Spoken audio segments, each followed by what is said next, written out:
Chapter 704. Nongju stood there for a long time with a complicated expression. Then, she walked away resolutely, threw out a ship-shaped flying celestial device and jumped on it. Nongju stood at the bow of the ship with her back to Bai Changchun, motionless and silent. Yu Qianqiu sighed slightly, and pushed Furong and Ziyi towards the flying celestial device. Furong was at a loss, while Ziyi kept looking back with tears in her eyes. After Yu Qianqiu half-forcibly put them on the celestial device, Ziyi finally couldn't help but kneel down. She leaned on the string of the ship and cried bitterly, Senior Bai. No matter how sad Ziyi was crying, the celestial device flew into the sky with a whoosh. Nongju didn't look back from beginning to end. She didn't even say a word. She just stood straight at the bow of the ship and drove the celestial device towards the south. Yu Qianqiu quietly walked to Bai Changchun and said, Master, they're gone. He was obviously talking nonsense. With Bai Changchun's cultivation, how could he not know that they're gone? Bai Changchun looked back at Yu Qianqiu expressionlessly and nodded. Yu Qianqiu took a few steps back, cupped his hands and bowed to him solemnly. When he straightened up again, the person in front of him had already disappeared. A black spot in the sky quickly disappeared towards the east. Shuntian Island suddenly became very quiet. Yu Qianqiu slowly turned around and looked around. The sun was still shining. The 1,000-mile lake was still sparkling. The wind was still blowing, and the grass and trees on the island were still lush and swaying gently. When his eyes fell on the big house in the center of the island, he stopped. The old man who had been sitting in the house for thousands of years had really left. This place belonged to him now. It was like a dream. He actually became the master of this place. What an incredible thing. He was now the 108th torture master of the demon ghost region. Yu Qianqiu suddenly felt suffocated. He suddenly turned to the east and shouted loudly, Master! His voice echoed in all directions. He suddenly ran to the lakeside, opened his arms and sang loudly towards the boundless 1,000-mile lake. The great river flows to the east. The stars in the sky join the Big Dipper. We're leaving just like that. You have it. I have it. We have it all. Seeing injustice on the road, he roared. When it's time to make a move, make a move. Rushing through the 9 prefectures. Hey, hey, CK your mother. Before he could finish his song, he ended it with a curse. After singing, shouting and scolding, he finally felt a lot more comfortable in his heart. Yu Qianqiu began to calm down. He stood silently by the side of the 1,000-mile lake and gazed into the distance. The blush on his cheeks gradually faded away and returned to normal. On a tall magnolia tree not far away, pure white magnolia flowers bloomed all over the branches, bathing in the sunlight and gently swaying. Lady Mu, who was dressed in snow-white clothes, stood under the tree in a reserved manner. She looked even more delicate than Mulan, who was on the branch. Looking at the lonely silhouette by the lake, he hesitated for a long time before walking over. He came to the back of Yu Qianqiu and asked softly, Mister, has the punishment envoy left? Will he come back? His voice was trembling. She clearly saw what happened here just now. She saw what she shouldn't have seen, and heard what she shouldn't have heard. She used to be a demon king, so she was naturally more sensible than Hibiscus. Although she didn't know where Bai Changchun was going, she vaguely guessed that he wouldn't come back. Yu Qianqiu snorted coldly. His calm face, which was facing the 1,000-mile lake, instantly changed and became covered with a layer of frost. A majestic, gloomy and terrifying aura instantly erupted from his upright body and directly enveloped Lady Mu. Endless coldness, endless despair, endless death. All kinds of extremely terrifying negative emotions directly impacted Lady Mu's body and mind. Lady Mu almost instantly lost her desire to live and was about to suffocate. Trembling all over, she directly knelt on the ground and swayed. Her eyes were wide open, and she looked at Yu Qianqiu with infinite fear. She had never imagined that the amiable Mr. Yu would be so terrifying. Just the powerful aura erupting from his body was terrifying enough to kill her. Just how terrifying was the cultivation he was concealing? She had never seen such a terrifying aura in her life. Today was the first time in her life that the man in front of her suddenly made her feel that he was even more terrifying than the Lord Torture Envoy. Yu Qianqiu slowly turned around and stared at Lady Mu. who was kneeling on the ground. He said indifferently with no expression on his face, "The Lord Torture Envoy has left. Do you have any ideas?" No. I was just asking. I was wrong. Sir, please spare my life." Lady Mu's face was pale, but she forced herself not to collapse and tried hard to reply. She knew that she had asked something she shouldn't have. If she didn't explain clearly, the man in front of her could take her life at any time. It would be as easy as killing an ant. She didn't need to doubt him at all. "From today onwards, I am the new torture envoy of the demon domain." Yu Qianqiu turned around and faced the 1,000-mile lake again. With his back facing Lady Mu, he said, "Do you have any objections?" Lady Mu trembled and bowed with difficulty. I pay my respects to the Lord Torture Envoy." As soon as she finished speaking, she suddenly felt that the terrifying aura had suddenly become stronger. It was so strong that she didn't even have the slightest thought of resisting, and directly fainted. When she woke up, she found that the sun was still high in the sky. Obviously, she hadn't fainted for long. She checked her physical condition, and found that there was nothing wrong with her except for being a little weak. Obviously, the new Lord Torture Envoy had already spared her. She tilted her head, and found that Yu Qianqiu was still standing by the lake. She immediately got up and knelt down. "Thank you, Lord Torture Envoy, for sparing my life. Lady Mu, you haven't given me a massage for a long time."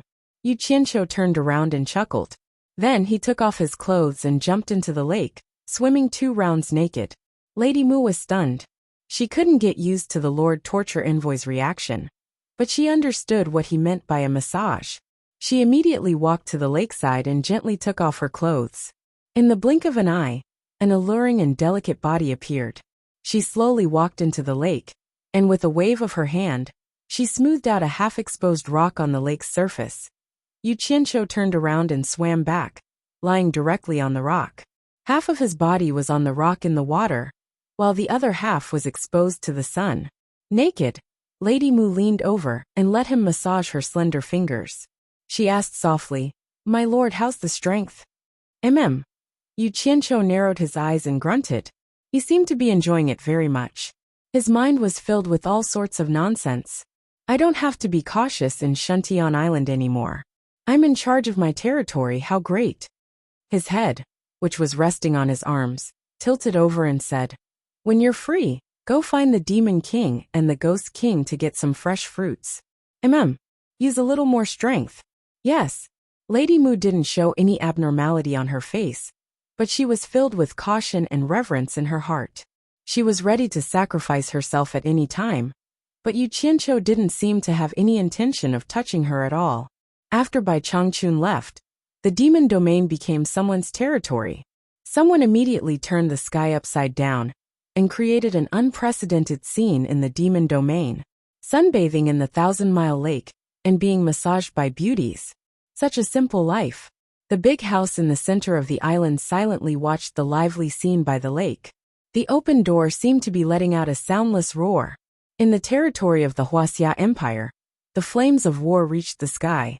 Wherever Shi Wenguang pointed his sword, the army was invincible. The imperial army didn't even have the strength to fight back. The overwhelming victory made Shi Wenguang's army very spirited. They played a triumphant song all the way. They attacked cities and conquered territories, as if they were taking something out of their pocket. And the territory they occupied kept expanding. The imperial court had long been in a panic. They forcefully recruited able-bodied men to replenish the army that was constantly losing in an attempt to protect the shrinking territory. However, the empire was on the verge of collapse, and the hearts of the people were changing. Who could turn the tide for the rotten regime? The various sects in the Huaxia cultivation world watched coldly from the sidelines. They were somewhat curious as to why the Fuxian Island hadn't taken any action yet. Could it be that they were just going to let the imperial power change in the secular world? When the news that Shi Wenguang's backer was Yu Qianqiu spread, the various sects came to a sudden realization. It was a critical moment. The Fuxian Island had no choice but to swallow their anger. For a moment, the Fuxian Island became the joke of the various sections. Back then, they had unceremoniously expelled Yu Qianqiu from the sect. Now they were finally going to drink the bitter wine that they brewed themselves. However, the attention of the various sects quickly shifted away from this matter. No one cared about the war in the secular world anymore. This was because a piece of news suddenly spread from the various countries. Moreover, it spread like wildfire. It was hard for the Huaxia cultivation world not to know about it. The #1 expert in the world, Bai Changchun, was going to enter the mysterious East Holy Land. Since the news had spread, the ins and outs of the matter were quickly investigated. The various sects in the Huaxia cultivation world finally understood that the #1 expert in the world was from Huaxia. Moreover, he had been secretly protecting Huaxia. Therefore, the soul formation experts of the various countries hadn't made a move yet. However, once Bai Changchun left, the various countries would definitely launch an all-out attack on the Huaxia cultivation world. For a moment, the various sects in Huaxia panicked.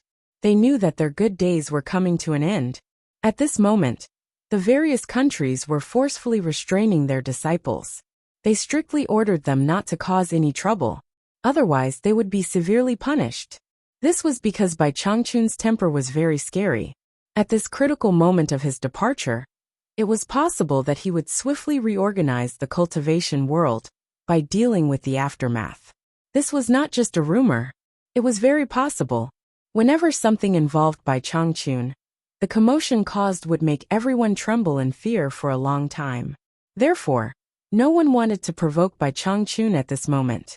For a moment, the entire cultivation world had a rare peace. Everyone was polite and lived in harmony. However, there was also a place that was not peaceful, within the borders of Lingfang Valley. All the disciples of Lingfang Valley, together with the thousands of Wen clan disciples that Wen Lanfeng brought, spent a few days searching back and forth within Lingfang Valley several times. They almost turned over every barren mountain and remote corner. However, to Lu Yanqing's disappointment, Xai and Laosan and Yin Juixing, who had stolen the 7-star blood orchid, seemed to have disappeared into thin air. Not even a trace of them could be found. Chapter 705. In fact, both Lu Yanqing and Wen Lanfeng knew that Yin Juixing and Xai and Laosan had probably escaped. Even if they didn't escape, they couldn't find them under such a large-scale search. The hope of finding them again was slim. However, Xai and Laosan refused to give up. He led the disciples of Lingfang Valley and Wen family to continue searching frantically. Everyone could understand his feelings. 3 of his brothers had died, and 1 of them might even die. How could he not be anxious? At the peak of the herb hut, 2 figures stood in front of the cliff under the setting sun. One was tall, the other graceful. The lush Lingfang Valley was dyed with a layer of red and yellow by the setting sun. For the next few days, Lu Yanqing stood here most of the time, looking at the deserted Lingfang Valley with a frown. When Lanfeng sighed softly, "Yanqing, since it's already happened, let's get over it. The eldest, 2nd, 4th, 8th and 9th are all anxious. I'm useless as a master. I can't even protect the disciples under my nose. I'm sorry. If it wasn't for the eldest, 2nd, 4th and 8th going out to collect herbs recently, I'm afraid."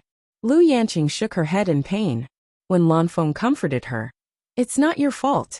Who knew that after Yin Juixing escaped from Cornucopia, he would hide in your Lingfang Valley? Otherwise, he would have attracted a group of people to hunt him down. How could we allow him to cause trouble here?"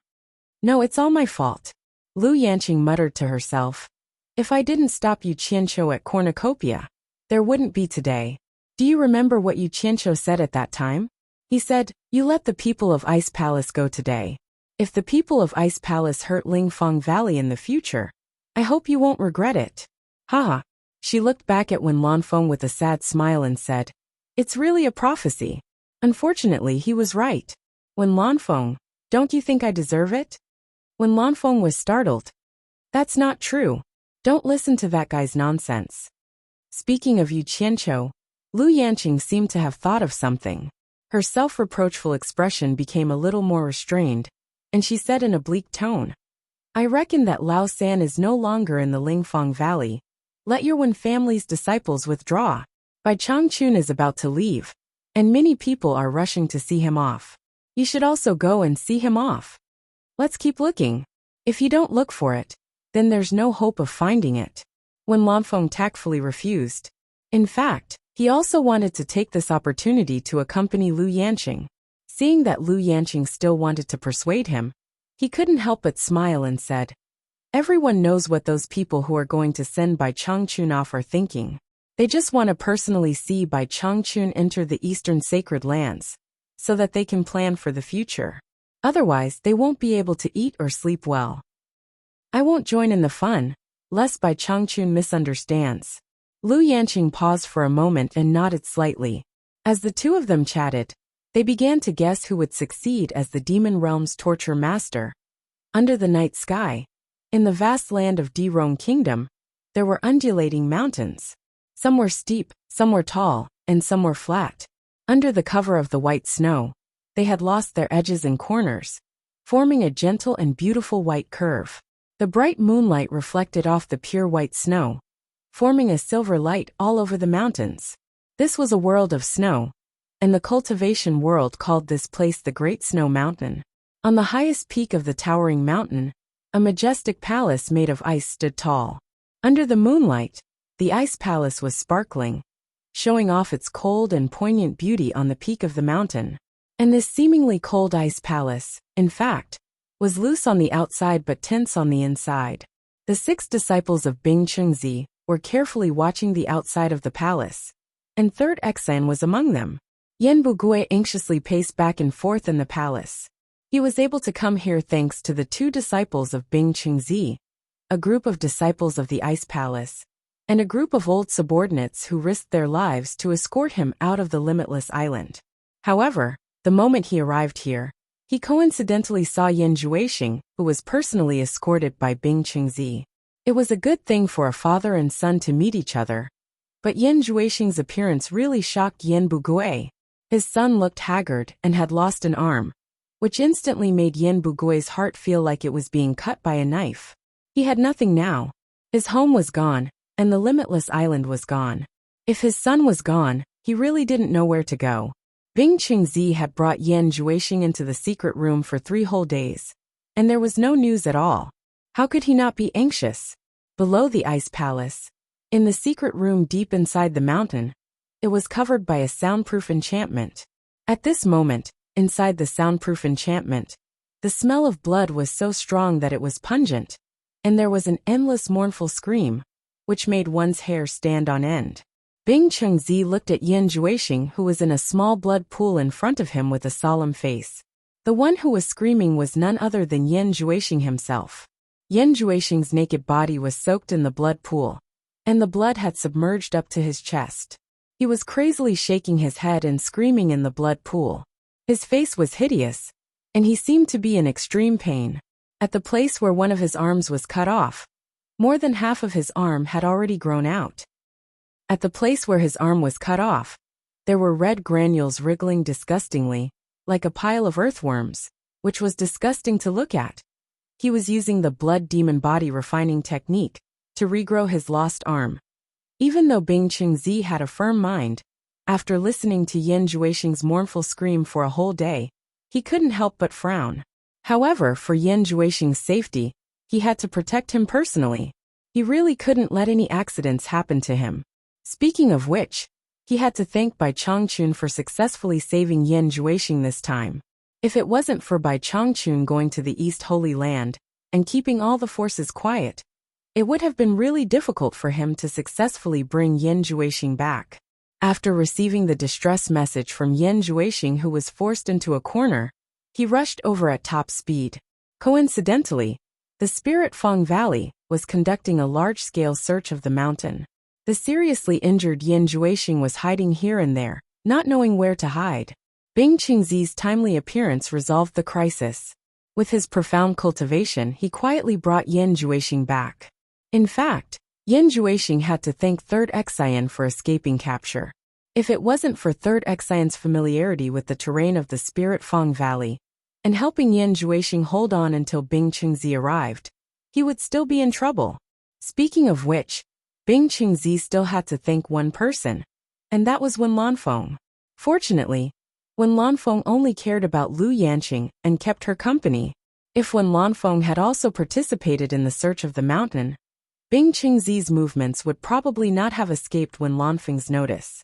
All these coincidences could only mean that Yan Juexing was not fated to die. A day later, the scream in the secret room disappeared. In the blood pool, Yan Juexing, who was covered in blood, opened his healthy arms and laughed wildly without concealment. After calming down, Yan Juexing bowed to Bing Qingzi and said, "Thank you for saving me, master. Otherwise, Juexing would not have been able to escape. You should have used the protective jade pendant I gave you earlier. Why did you have to use it only when you had no other choice?" Bing Qingzi casually scolded him and did not say much. But then he slightly frowned and said, "Your cultivation? Why did it drop?" Although the blood demon body refining technique has the magical function of reattaching broken limbs, it also causes great damage to the cultivation. It is expected that my cultivation would drop from the middle stage of crossing calamity to the early stage. But I hate it. If it wasn't for Yu Qianqiu, how could I do this? Yan Juexing suddenly opened his arms and roared madly, "Yu Qianqiu, I will not let you go." Unfortunately, Yu Qianqiu could not hear this sentence. Otherwise he would definitely jump up and say, "Who's afraid of who?" Because he did not expect Yan Juexing to let him go. Since they were sworn enemies, he would continue to fight to the death. In the big house of the demon ghost region, Yu Qianqiu was lying on the ground, but there was an elastic thigh under his head, which belonged to Miss Mu. At this time, Miss Mu was carrying a plate of red fruits, taking them one by one and sending them to Yu Qianqiu's mouth. The latter smacked his lips a few times, waved his hand to stop the hands that continued to send him red fruits, and got up with a sigh. He leaned against the door frame weakly, spat out the fruit skin, and looked around aimlessly. He was really bored out of his wits. He had no choice. Although there were beauties serving him, and his life was comfortable, there were only 2 people on the island. After a few days, he found that he was bored out of his mind. As a new official, he also wanted to guard the demon ghost region, majestically like Bai Changchun, and have a taste of being a torture envoy. But now he found that it was a mistake to learn from Bai Changchun. Bai Changchun could stay here year after year, but he found that he lost his patience after only a few days. How was this different from being in jail? In jail, many of his cellmates would brag, but Miss Mu was not one to brag. "I wonder if master has left?" Yu Qianqiu leaned against the door frame like a resentful woman, and muttered to himself, then disappeared. Teleportation. Miss Mu's expression turned serious. The new torture envoy had indeed concealed his cultivation on purpose. He was not as superficial as he usually appeared, but had hidden his strength well. In the vast East Sea, there was an island named Xianxian. It was the territory of Nanming Ancestor, one of the 4 great men of the cultivation world. It was shrouded in smoke all year round, and the red light shone without end, and the sound of knocking could be heard. On the main peak of Xianxian Island, Bai Changchun, dressed in a green robe, stood alone with his hands behind his back. His eyes were slightly closed on his thin face. He was waiting quietly, waiting for the opening of the East Holy Land. Suddenly, he opened his eyes and slowly turned around. He frowned and said, "What are you doing here?" A person suddenly appeared behind him. At this moment, he was frozen on the spot like a fossil, not moving at all. Even his eyeballs could not move. This person was none other than Yu Qianqiu. After finding his master's location, he had just appeared, and before he could react, he immediately discovered that the surrounding air currents had suddenly moved. They pressed down on him like metal, making him unable to move. He did not even have a chance to resist. This was because Bai Changchun had discovered it early. Otherwise, if someone had suddenly appeared behind him, and he did not stop in time, Yu Qianqiu might have become a meat patty. The air currents that clamped down on him loosened, and Yu Qianqiu regained his freedom. He quickly panted and said, "Master, I'm here to send you off. Why did you attack me?" He was full of resentment, and it felt like his kindness was taken as malicious intent. However, he did not think about it. In this world, who could get close to Bai Changchun without being discovered? He had suddenly appeared out of thin air in Utopia, and got close to Bai Changchun. Thus, Bai Changchun had subconsciously treated him as an expert and reacted immediately. Luckily, he had stopped in time and did not cause any mishaps. Bai Changchun had never wasted his breath on such topics, and he could not be bothered to explain to him. He asked expressionlessly, "Is this the miraculous effect you mentioned when you gave me those silver balls?" Chapter 706. Yes, master. Yu Qianqiu's face was full of pride, as if he was asking, "Awesome, right?" Bai Changchun nodded slightly and turned around expressionlessly, as if he had no interest in this kind of thing. This immediately dampened Yu Qianqiu's enthusiasm. If anyone knew that the golden bead had such a magical function, wouldn't they ask until the very end? Who would be as indifferent as him? Whoosh whoosh. A gust of wind from the south suddenly blew, and the hazy red fog that enveloped the island slowly drifted to the north. Yu Qianqiu stood behind Bai Changchun and looked around. The fog dispersed. His vision gradually became clear, and the appearance of the entire Xianxian island appeared in front of him. "Master, is this Xianxian island?" Yu Qianqiu looked around and asked. Bai Changchun softly replied with a "hmm." Suddenly, Yu Qianqiu's pupils shrank. Bai Changchun was facing the east, and there was a vast expanse of white fog. It was boundless, and it was connected to the sea and the sky. No one knew how big the area was. Compared to this boundless sea of fog, Xianxian Island was probably not even a small place. The two were separated by the sea, and the distance between them might be less than 10 miles. The wind blew away the surrounding fog, but it couldn't blow away the vast sea of fog in front of it. It was ethereal, serene, and mysterious. "That is the East Holy Land," Yu Qianqiu murmured. Bai Changchun once again replied with a "hmm," and looked down the mountain. Yu Qianqiu subconsciously followed his gaze and saw two figures rushing over. In the blink of an eye, they arrived at the top of the mountain. When one of them saw Yu Qianqiu, he and Yu Qianqiu spoke at the same time. "Why are you here?" This person was none other than Nongzhu. After he made arrangements for Zi and Furong, he immediately rushed over here. However, after the two of them asked, they didn't reply and turned their heads to the side like enemies.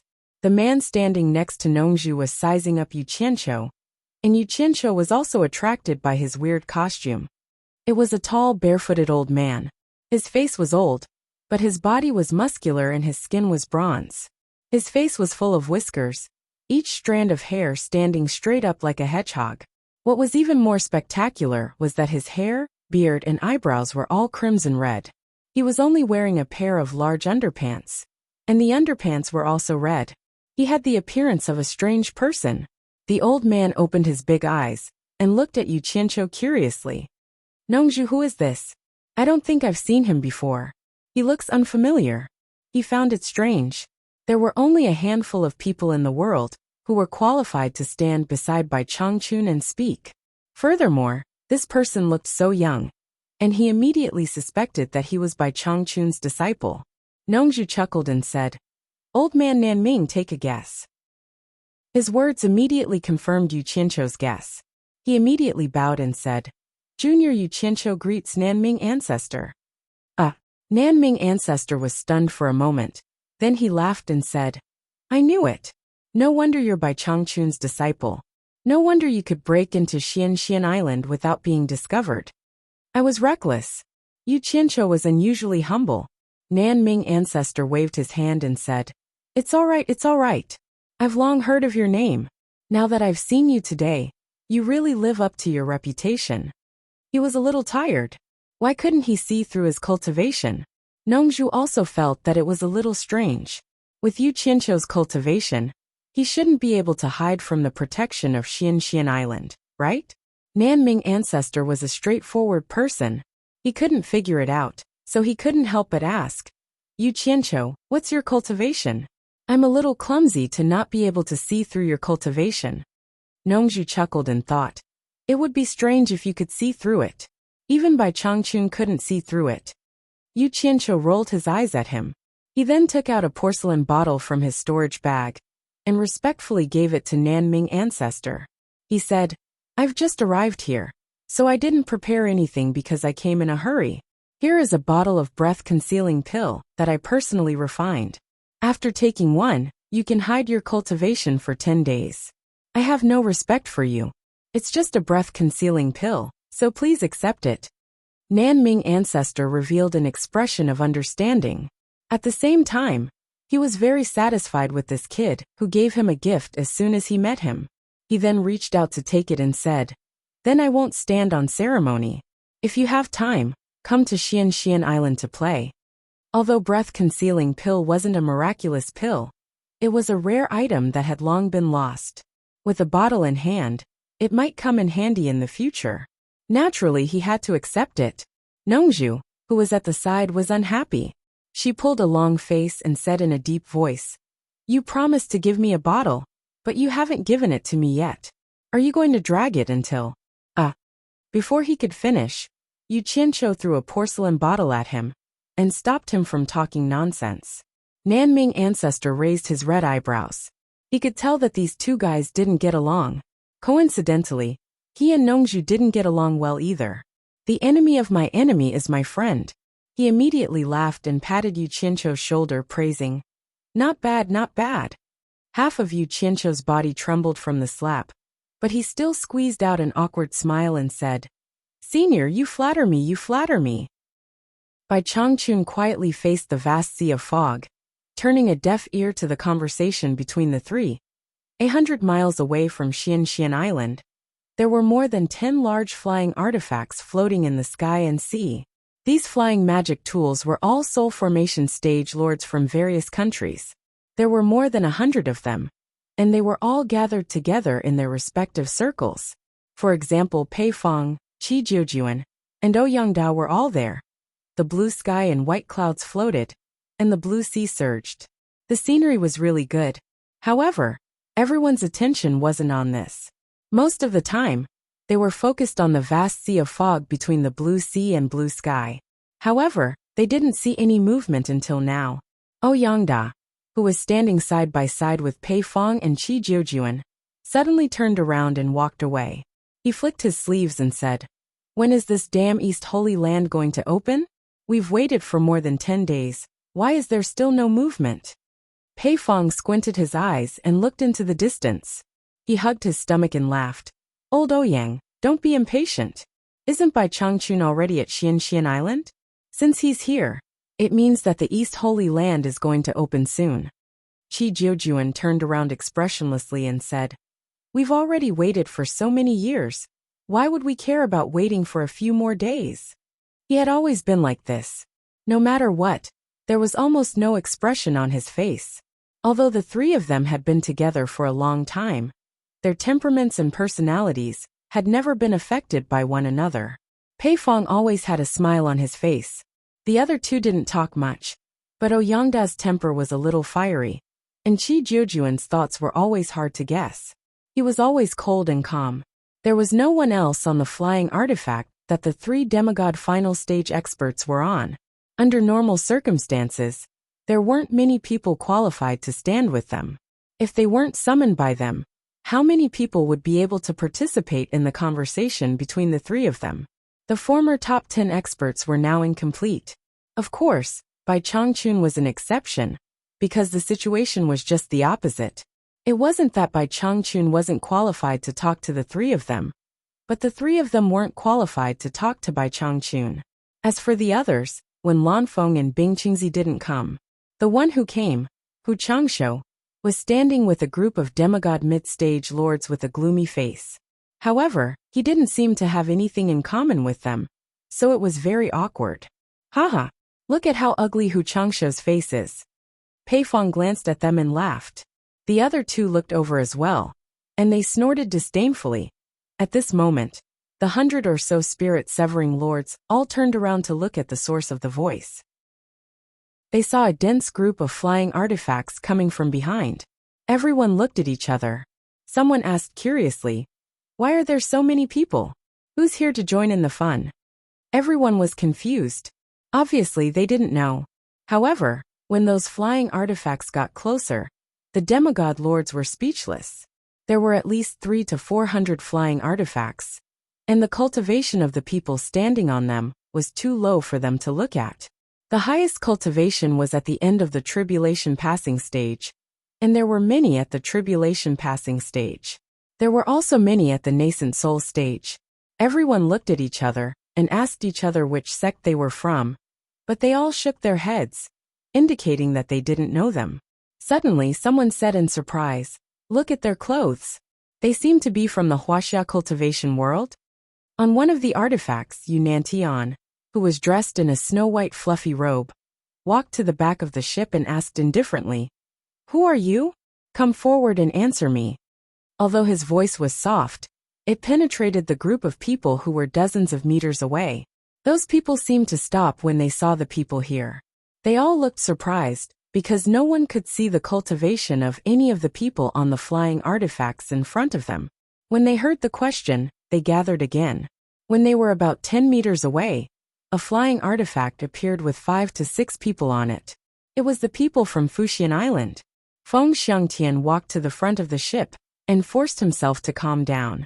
He cupped his hands and said, "I'm Feng Xiangtian, the sect leader of Fuxian Island. I'm here to send off Senior Bai. May I know who you are?" He had already vaguely guessed who these people were. It would be a lie to say that he wasn't afraid, but he was the sect leader of the #1 sect in Huaxia. How could he show weakness in front of everyone? As soon as he finished speaking, the lords of the various countries burst into laughter, all of them shaking their heads with mocking expressions. The hundreds of people didn't care about the thousands of people standing in front of them at all. Someone even insulted, "They really don't know what's good for them. How dare they come here to die?" The elegant Yunantian looked back at the person who spoke and realized that it was Yanji from Xiushui country. He sneered, "Yanji, if you really have the ability, why don't you go out and kill them all now? It's a piece of cake to kill them." Yanji was suddenly stunned. Then he flew into a rage and said, "Yunantian, what do you mean?" Yunantian said with a faint smile, "I don't mean anything. I just want to fulfill your wish. If you don't dare to, don't say such shameless words." Yanji wanted to say something, but was stopped by Hua Zongming and the others. Bai Changchun hadn't left yet.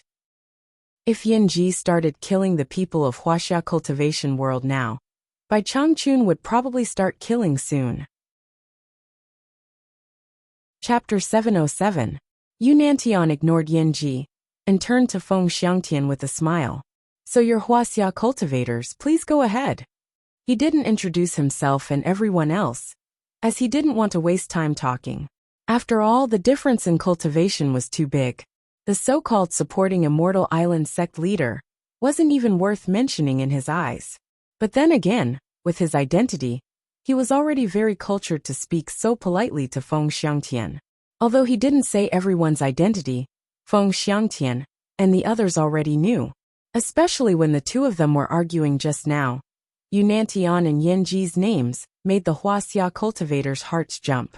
These were the names of the soul formation realm lords of the various countries. "Then I won't disturb you all." Feng Xiangtian didn't dare to show any temper.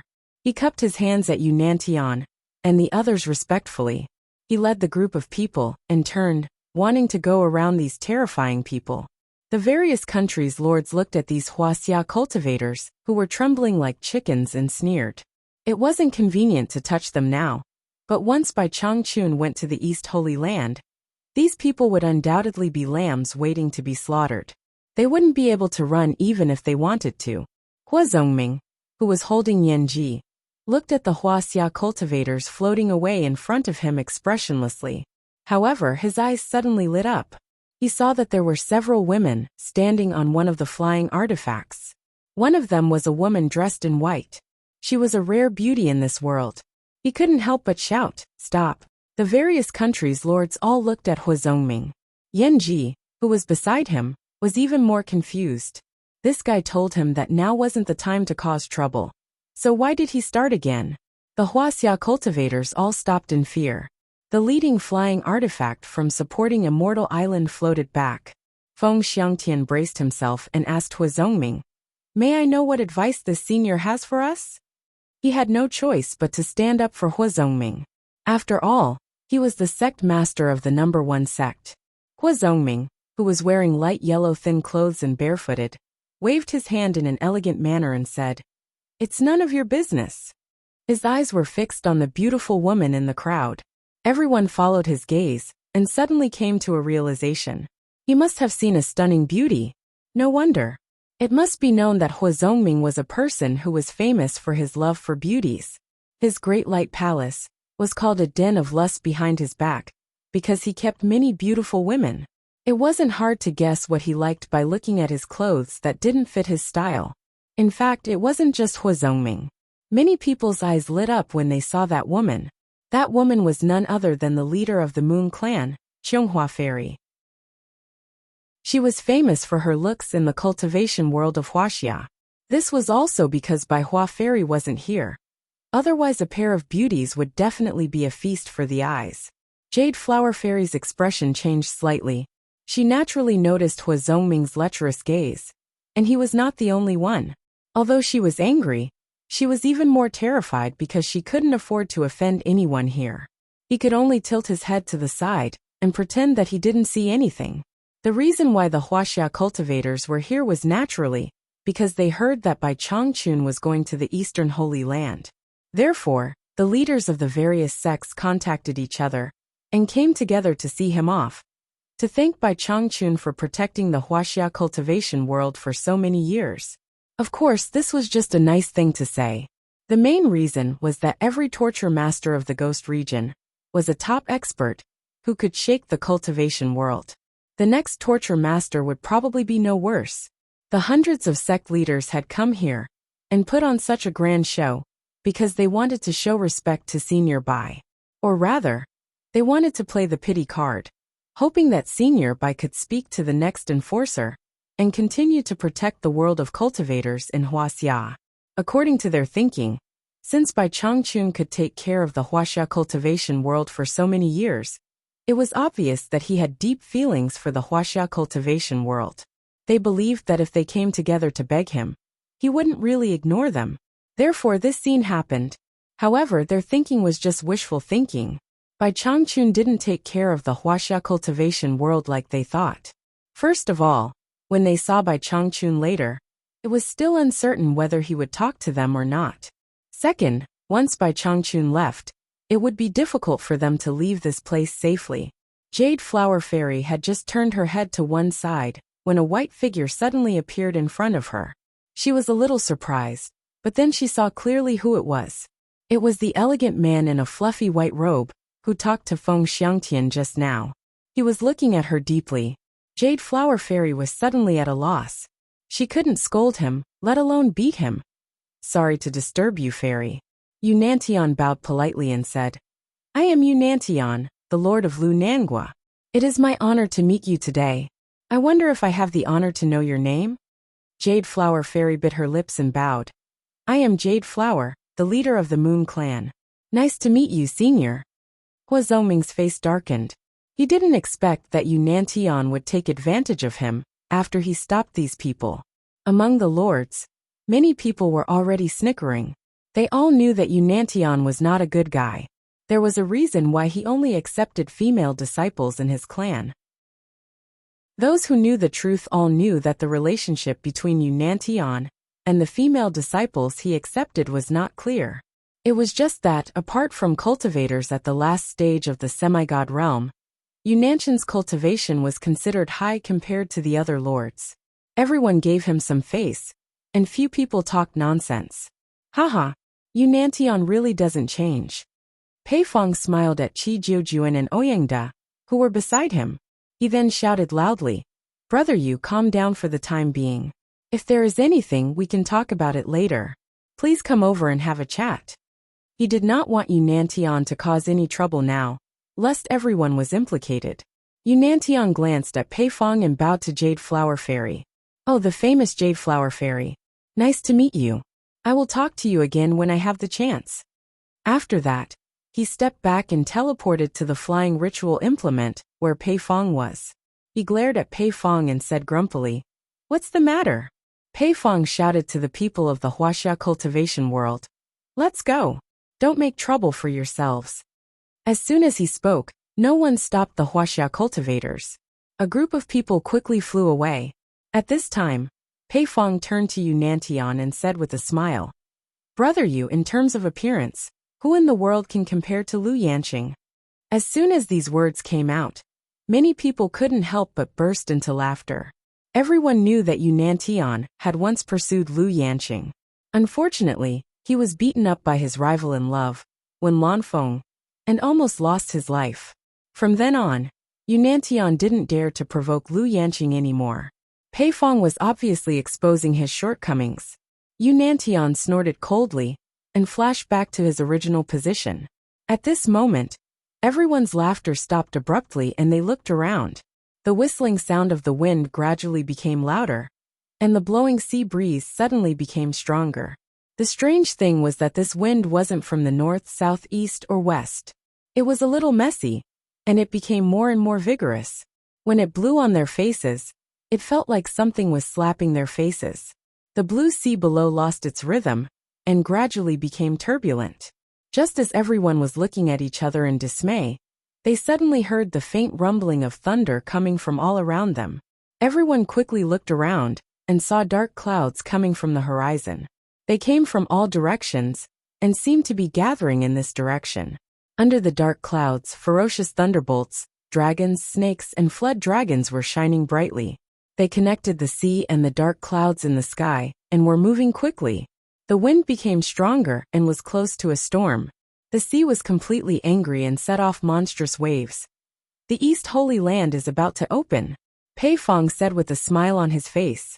What he meant was that Bai Changchun was finally leaving. Ouyangda and Qi Zhijuan nodded slightly. Many people present had seen the opening of the East Holy Land. They all understood that this was a sign of the opening of the East Holy Land. However, none of the Huaxia cultivators had seen it before. Just as they were dozens of miles away from the feudal lords, they suddenly saw such a change in the sky and sea. All of them looked around in bewilderment. The fog that had just shrouded Xianxian Island was blown away again. Bai Changchun, who was standing on the peak of the mountain, slowly opened his eyes and looked around with radiance. Nongzhu looked at the dark clouds in the sky and muttered to herself, "Is it going to open soon?" Grandmaster Nanming nodded solemnly and said, "Soon." He had lived on Xianxian Island for such a long time, and had seen the opening of the East Holy Land several times. What he said was naturally correct. When Yu Qianqiu heard this, he looked around curiously. He wanted to see how the Holy Land of the East would be opened. Right at this moment, the thunderbolts in the surrounding dark clouds suddenly disappeared at the same time. The wind between heaven and earth swept wildly, and the surrounding dark clouds quickly gathered together. In less than an hour, the entire sky above Xianxian Island was covered by dark clouds. The last ray of light disappeared, and the world was so dark that one couldn't even see their own fingers. Not long after, thunder rumbled in the sky again, and it was getting more and more intense. The dark clouds in the sky flickered, as if they were brewing something. Suddenly, an intense and dazzling thunderbolt pierced through the dark clouds like a long sword and illuminated the entire world. The dark sky was shrouded by the rolling dark clouds, and the turbulent sea reflected the strong light. Then a loud bang was heard. It was so loud that even the ground could feel the strong tremors. Yu Qianqiu gritted his teeth and felt that he couldn't hear anything. However, his eyes were still wide open as he looked at the place where the thunderbolt struck. It was the clouds that shrouded the East Holy Land no matter how strong the wind was.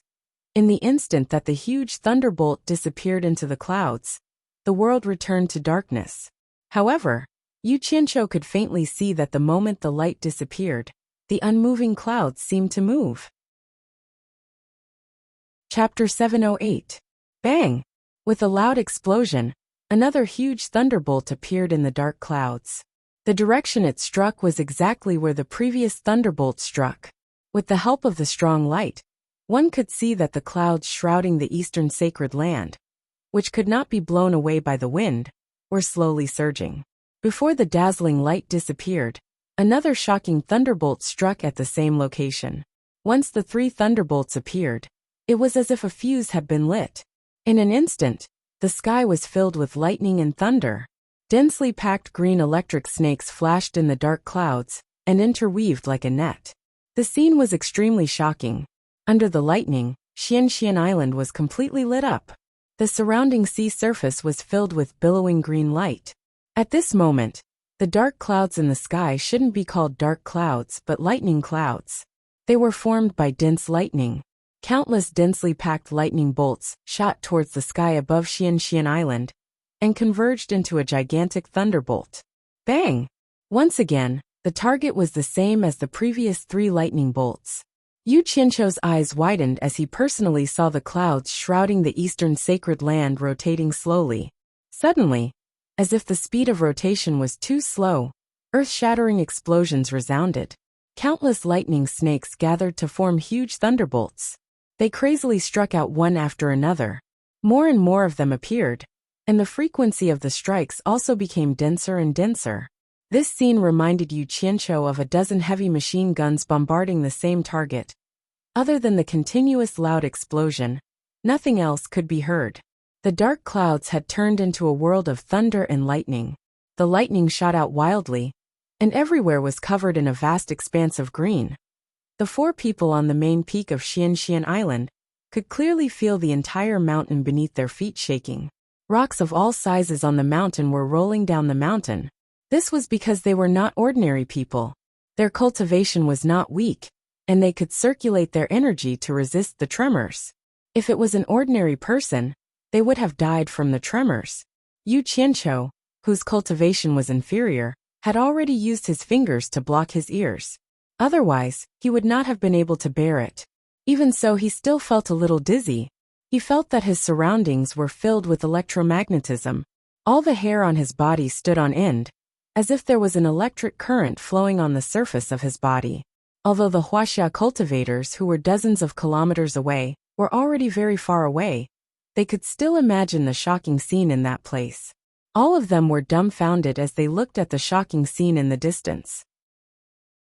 Suddenly, someone noticed that hundreds of figures were flying towards the place where the lightning flashed and thunder rumbled. The lords of the various countries had already kept their flying artifacts and were flying over quickly. They gathered at a spot several miles away from Xianxian Island and hovered in the air, looking at the might of the world before them. Even though this was not the first time they had seen it, they still felt their hearts tremble. In that instant they felt how insignificant they were. In the face of the might of heaven and earth, no matter how high his cultivation was, he was nothing more than an ant in this world. The continuous thunderbolts continued for nearly an hour before they finally calmed down. The wind between the sea and the sky was getting fiercer and fiercer. That was because a huge whirlpool had formed in the sky where the lightning struck. It produced a powerful suction force and stirred up the surrounding airflow. Bai Changchun, Grandmaster Nanming, and Nongzhu were like nails nailed to the mountain peak, not moving an inch. On the other hand, Yu Qianqiu was dumbfounded. He could not withstand it with his cultivation. He lost his center of gravity due to the strong wind. His clothes fluttered in the wind, and he felt like he was about to float away with the wind. Nongzhu looked at his bewildered expression and laughed sinisterly. At this moment, Grandmaster Nanming's bear-like palm pressed on Yu Qianqiu's shoulder. A warm current flowed into Yu Qianqiu's body, and he immediately stood firmly on the spot like a stake. Yu Qianqiu finally relaxed and could enjoy the scenery with peace of mind. The dense lightning and the dark clouds gradually died out, and the last ray of light between the heavens and the earth disappeared as well. Once again, they were plunged into complete darkness. All that was left in the surroundings was the strong wind blowing ceaselessly. However, Yu Qianqiu could clearly feel that the strong wind was slowly rising into the sky. The sound of the surging waves seemed to be gradually calming down, and it was no longer as impatient. At this moment, Grandmaster Nanming withdrew his palm from Yu Qianqiu's shoulder. Yu Qianqiu stretched out his hand to feel up and down in the darkness. The wind was indeed much weaker, and the whistling sound reached the sky. Ouch! Yu Qianqiu cried out in pain. In the darkness, Nongzhu said angrily, "Yu Qianqiu, is there something wrong with you? How dare you touch my butt?" Yu Qianqiu hurriedly explained. "Don't misunderstand. I don't have that kind of hobby. I really didn't do it on purpose. I just wanted to feel the wind, and I accidentally touched you." Amidst their whispers, Grandmaster Nanming's laughter could be heard. "Wah! Old man Nanming, you Nongju screamed as her but was pinched by someone. Don't misunderstand. I didn't do it on purpose. I just wanted to feel the wind, Grandmaster Nanming snickered. Amidst the crackling noises, Nanming ancestors' blood-curdling screams could be heard. Nongju roared in anger. King feel the wind? Is it something you pinched with your hands? Yu Qianqiu quickly moved away to avoid being affected by the two people. Not long after, a bright white light appeared in the surrounding horizon, and it was expanding rapidly. The dark clouds in the sky were shrinking rapidly. In less than an hour, light once again shone on this part of the sea. The eastern sacred land was originally shrouded in white fog, but now, a black whirlpool appeared in the sky. It sucked in the dark clouds that were as thick as ink, like a tornado pillar. The area of the dark clouds in the sky became smaller and smaller, and they were gradually swallowed by the black whirlpool. After a while, the last piece of dark cloud was sucked in by the whirlpool. The sky returned to being bright and sunny, and the blue waves of the sea rippled normally. The only difference was that above the eastern sacred land, in the whirlpool that was dozens of meters wide, a dense electric web suddenly appeared. It was like a huge beast opening its fangs to devour. After more than 300 years, the eastern sacred land has finally opened. Grandmaster Nanming let out a long sigh. Yu Qianqiu turned his head, and saw that his red hair and red beard had become messy as if someone had pulled them. Needless to say, it was definitely done by the furious Nongju. There were also many footprints on the buttocks of his red underpants. He reckoned that Nongju had something to do with them. Yu Qianqiu didn't have the mood to pay too much attention to this. He looked at the whirlpool that gathered lightning and said in a daze, "This whirlpool is the entrance to the eastern sacred land?" Grandmaster Nanming nodded and said, "That's right. An entrance with no exit can only be maintained for a period of time. After 6 hours, it will automatically close and return to normal. If you want to enter again, you have to wait for the next opening in 300 years. The three of them looked at Bai Changchun at the same time. They saw Bai Changchun, who was standing with his hands behind his back, slowly turn around and stare behind him expressionlessly. The three of them followed his gaze, and immediately noticed the group of people several miles away. The cultivation of that group of people wasn't weak. They immediately noticed Bai Changchun looking at them, and they looked at each other guiltily. Pei Fong's fat face twitched, and he smiled awkwardly at the crowd. Bai Changchun is leaving. Let's send him off. With him in the lead, more than 100 people quickly flew over.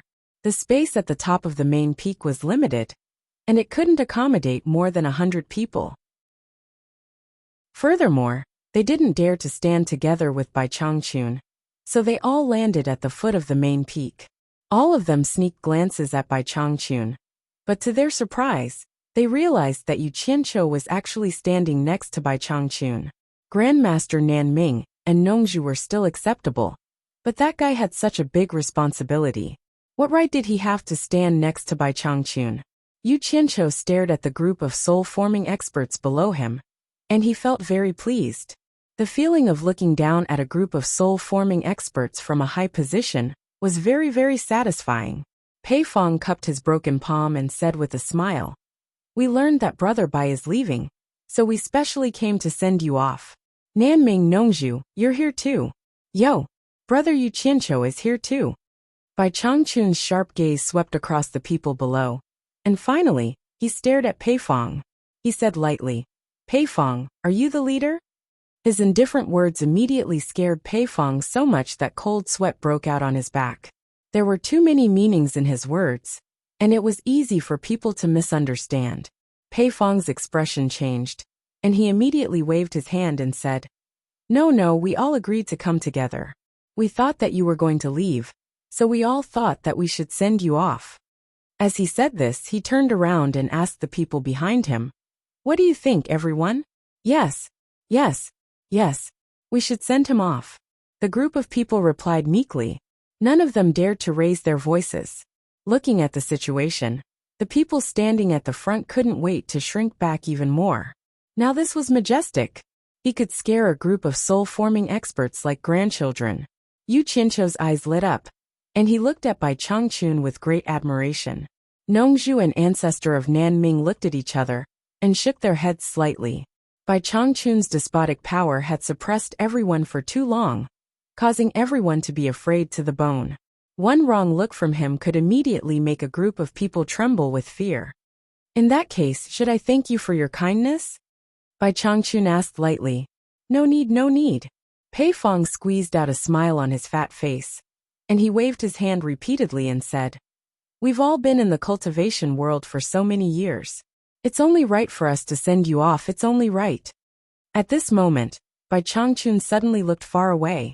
Everyone followed his gaze, and saw a group of densely packed flying artifacts, carrying a group of people flying over quickly. It was the group of people from the cultivation world of Huaxia. Led by Feng Xiangtian of Fuxian Island, hundreds of sect masters gathered. The closer they got to Xianxian Island, the faster their hearts beat. The legendary number 1 expert in the world should be in front, but no one had seen him before. When everyone got closer and saw the group of lords on the main peak, they couldn't help but look at the 4 people standing on the peak. To be able to make the lords of the soul-forming realm submit to them, they were naturally extraordinary. Among them, there must be the legendary number 1 expert in the world. Chapter 709. Yu Qianqiu was slightly stunned. There were many familiar faces among this group of people from Huaxia. He muttered to himself, Why are these people here to join in the fun? This isn't a place for you to join in the fun. You can't afford to play. A group of flying artifacts stopped tens of meters away. The feudal lords standing on the second peak stared at these people coldly. The Huaxia cultivators sized up the 4 people standing on the peak anxiously. Many of them were stunned because one of them was very eye-catching. It was hard not to recognize him. The group of people was speechless. Why is Yu Qianqiu here? Moreover, he was standing high above the feudal lords. Not to mention them, even the feudal lords were puzzled when they saw Yu Qianqiu here. Although the Huaxia cultivators didn't recognize Bai Changchun, the temperament of the 4 people was obvious. There was no need to mention Yu Qianqiu, the red-haired, red-bearded, bare-chested old man, and the handsome middle-aged man, didn't match the image of the world's number 1 expert in the legends. Only the green-robed old man had a thin face, and his eyes were filled with a supercilious indifference.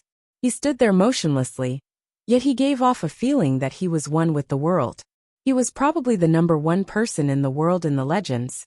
Yu Qianqiu stared coldly at Feng Xiangtian, the sect leader of Fuxian Island.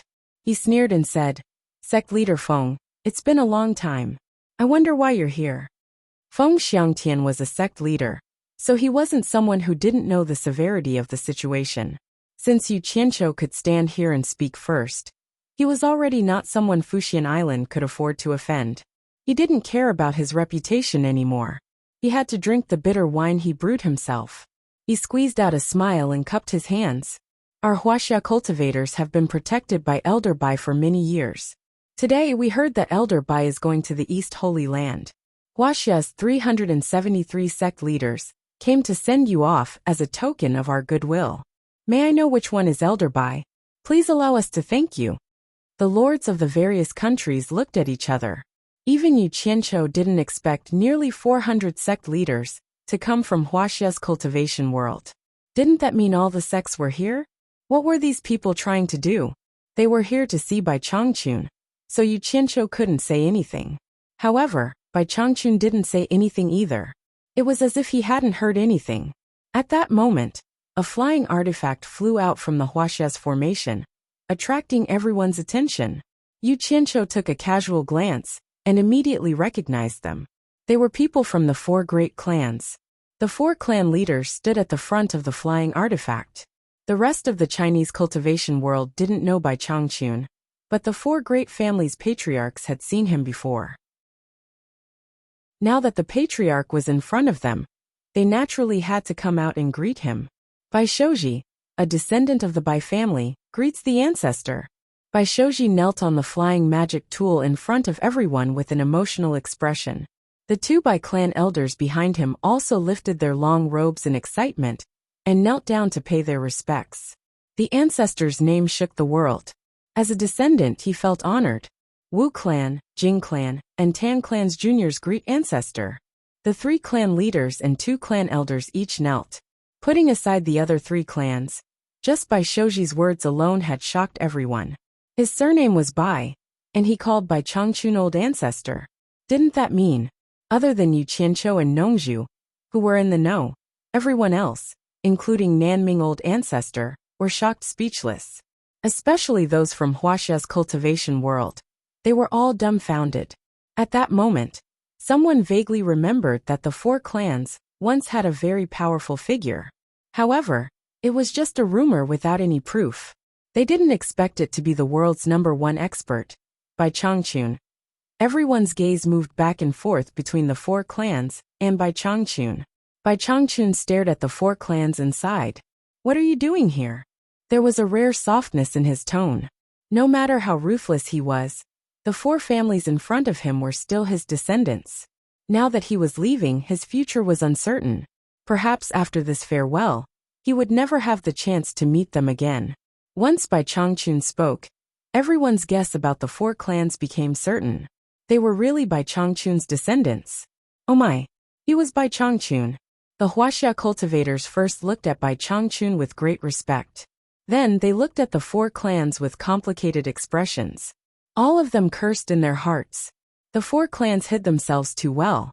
They had such a powerful backer, but they never revealed it.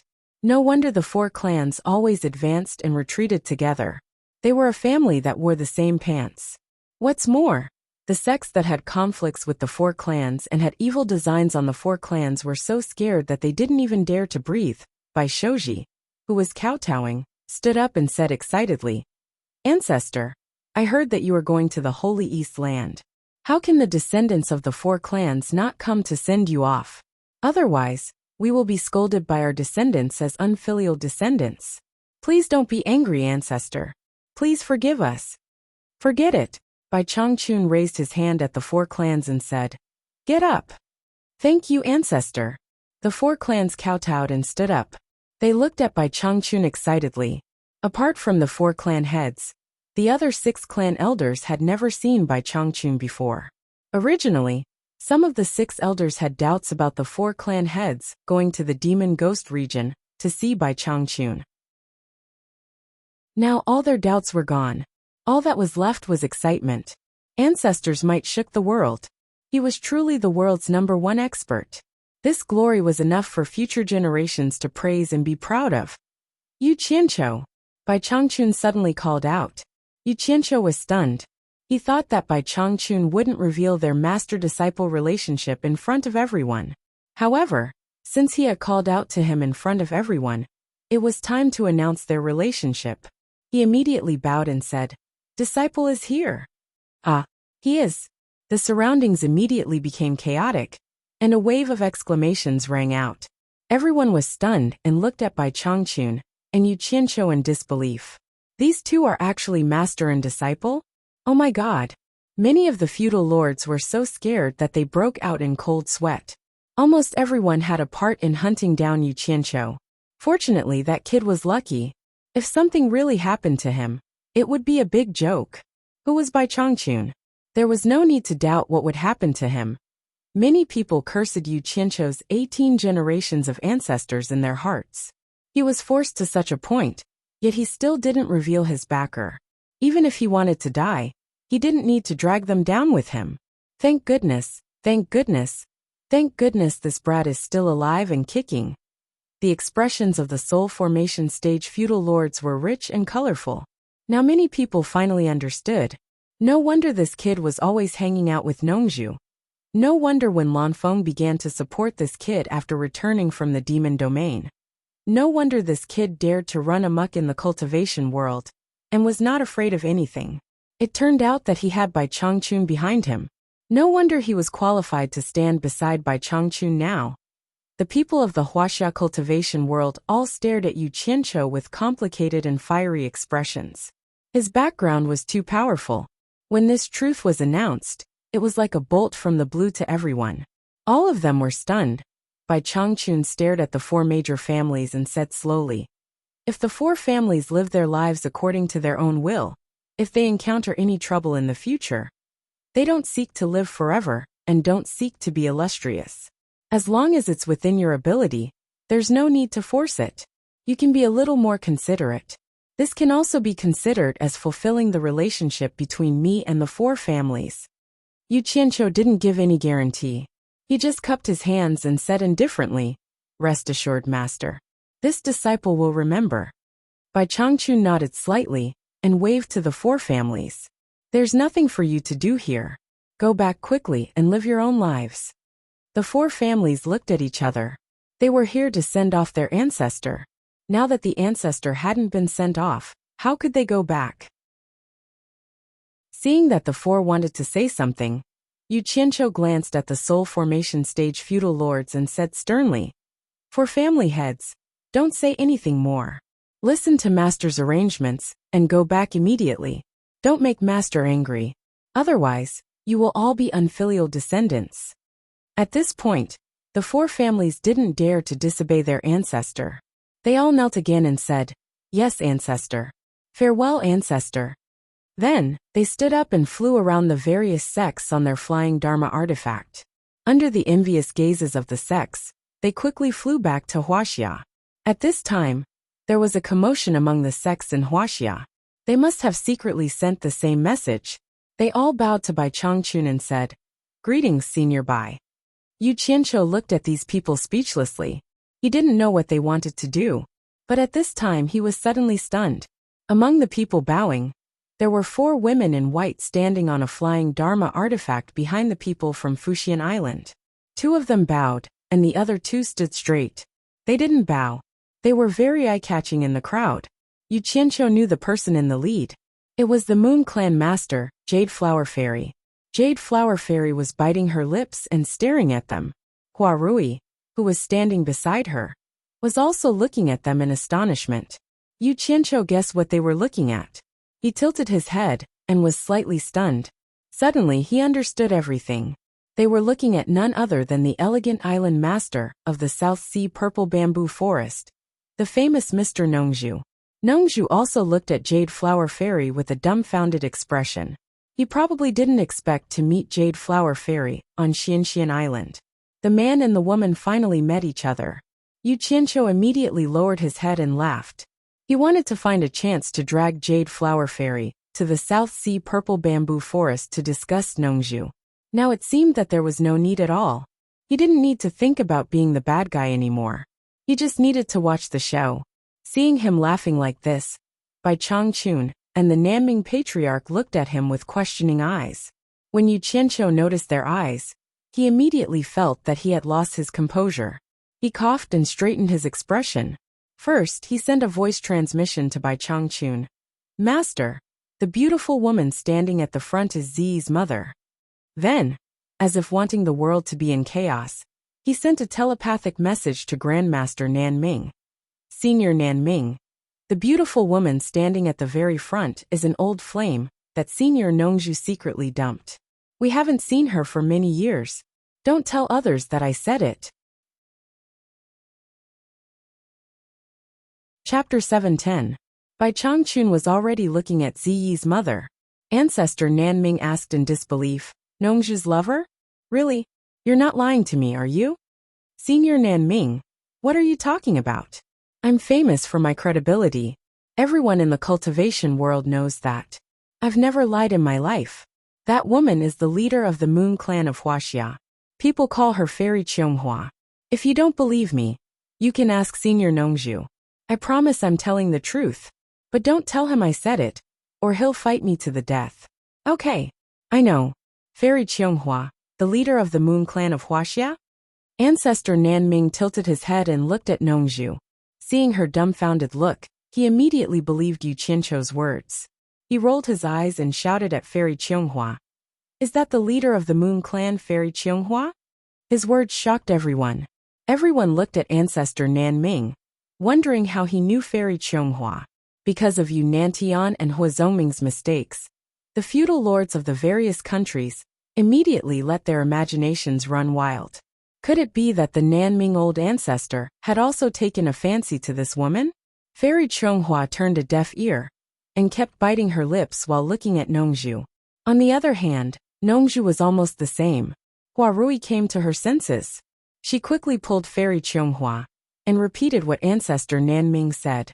People who could stand next to Bai Changchun were not ordinary people. They couldn't afford to offend them at all. However, her brother-in-law, the handsome and peerless brother-in-law, the brother-in-law named Xiao Yao, the brother-in-law who suddenly disappeared with a baby, she would never mistake him for someone else. That mortal from the mortal world was now standing at the peak of the cultivation world with Bai Changchun. Who exactly was he? Fairy Qianghua came back to her senses. She looked a bit sad. She turned and bowed slightly to ancestor Nanming. I'm the leader of the Moon Clan Qianghua. How do you know me? Forgive this junior's poor eyesight, but I don't think I've seen senior before. Ancestor Nanming, who had been beaten up by Nongzhu in the dark because he had pinched Nongzhu's butt, was wearing a pair of red underpants. With his hands on his hips, he laughed out loud and said, I am the island master of Xian Island. In the cultivation world, people call me Ancestor Nanming. His arrogant and proud laughter echoed in all directions. All the sects in Huaxia were astonished. It turned out that this was Nanming Ancestor, one of the 4 great men, who was equally famous as Bai Changchun in the cultivation world. Qianghua Fairy was also slightly surprised. She bowed again and said, Senior Nanming, it's my honor to meet you. Ancestor Nanming glanced at Nongzhu and saw that she was glaring at him. He was too lazy to pay attention to her and continued to laugh. I've long heard of Fairy Qianghua's great name. I would like to do my best as a host and invite you to stay on Xian Island as a guest. Would you be willing to give me face? Qianghua Fairy glanced at Nongzhu and replied solemnly, How can I reject your invitation? Good. Ancestor Nanming laughed and said good 3 times in a row. Then he stopped talking. Almost everyone present could not wrap their heads around this, and did not know what was going on. Bai Changchun, on the other hand, glanced at Yu Qianqiu who was standing obediently on the side. Nongzhu frowned, and seemed to have figured something out in an instant. She stared angrily at Yu Qianqiu who looked like an honest man, and asked him telepathically, Yu Qianqiu, was it you who told Nanming Ancestor Nanming? Yu Qianqiu immediately denied it with telepathy. No. T. Out of the 4 of us, only you and I have seen her. How could Nanming Ancestor Nanming know that she is Qianghua Fairy, the head of the Moon Clan? Who else could it be if it wasn't you? Don't accuse a good person here. I was just wondering how Senior Nanming knew her. Yu Qianqiu replied. Do you think it's possible that old ancestor Nanming really admired Fairy Viburnum's name for a long time? In addition to Fairy Viburnum's outstanding appearance, he guessed it immediately. Oh my god!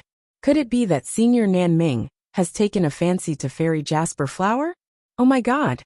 Then you guys are. Nongzhu's teeth hurt when she heard this. The muscles on her face twitched, and a trace of panic flashed across her face. She turned to look at the smiling ancestor Nanming, and found that he was staring at Qianghua Fairy with an expression that he had never shown to any woman before. The more she looked like Qianghua Fairy. It was really like what Yu Qianqiu had said. At this moment, Bai Changchun slowly floated up into the sky and turned to face the black whirlpool in the white fog that enveloped the East Holy Land. His body gradually rose into the sky. In an instant, everyone's eyes were focused on the rising figure in the green robe. They all knew what he was going to do. The blue sky, the blue sea, the East Pole opened. Bai Changchun slowly rose into the sky, ready to take the risk alone. Although the figure in the green robe was thin, it gave people a sense of heroism at this moment. Nongzhu and ancestor Nanming's expressions instantly became solemn, and they were vaguely worried. The lords of various countries looked a little expectant, as if they could not wait for Bai Changchun to leave quickly. As for Yu Qianqiu, he seemed to be a little indifferent. He only came here to see how his master entered the legendary East Holy Land. If it was not for the long talk that lasted through the night, Yu Qianqiu would probably also be worried about Bai Changchun. However, after the long talk that lasted through the night, he knew the details of Bai Changchun's cultivation, and basically, he was not worried anymore. Moreover, just in case, he even revealed the secret of the golden bead teleportation, and even gave Bai Changchun a bunch of small silver beads. so that if Bai Changchun encountered any danger that he could not solve, he could immediately contact him, and he would immediately move Bai Changchun out. All the Huaxia cultivators looked at each other, and they all looked at Feng Xiangtian expectantly. Feng Xiangtian had no choice but to bite the bullet and shout loudly, "Senior Bai, the Huaxia cultivation world is in danger. Please save us, Senior." Bai Changchun turned a deaf ear to him, and continued to rise. He was already close to the center of the black vortex. Swoosh! The lords of various countries stared at Feng Xiangtian like sharp blades, and they could not wait to poke a bloody hole in his body. What does this guy want to do? Does he want to summon Bai Changchun back to deal with us? Feng Xiangtian immediately felt chills all over his body when he was stared at by these people. However, the more he was at this juncture, the more he wanted to save himself. Just as he was about to call for help again, he saw a transparent light shield suddenly appear around Bai Changchun's body. Obviously, Bai Changchun was ready to go in. "Senior Bai, the Huaxia cultivation world is in danger. Please save us, Senior." Feng Xiangtian shouted loudly again and again. However, Bai Changchun did not care about him at all. Even the lords of various countries could not be bothered to reason with him for the time being. All their attention was focused on the sky, and they could not take their eyes off him. Even with Bai Changchun's cultivation, he had released protective aura to protect his body. It could be seen that he did not dare to underestimate the situation, and had made thorough preparations. In the rapidly spinning black vortex, dense electric snakes shuttled back and forth like a net, like a monster opening its huge mouth to devour, staring at the green-robed figure floating in the air. Because of the sudden appearance of Bai Changchun in the wind gap, the originally whirling black vortex sucker suddenly made the invisible wind pillar that had no resistance become chaotic, almost turning into tangible wind blades, whipping at Bai Changchun's protective aura chi. Woo-woo! Swoosh swoosh! A shrill and strange sound appeared in the sky, like a giant beast opening its fangs with lightning and roaring. Suddenly, Bai Changchun's figure shot toward the center of the black vortex like a green meteor. Everyone's eyes could hardly react, and they saw the figure crash into the center of the black vortex in the blink of an eye.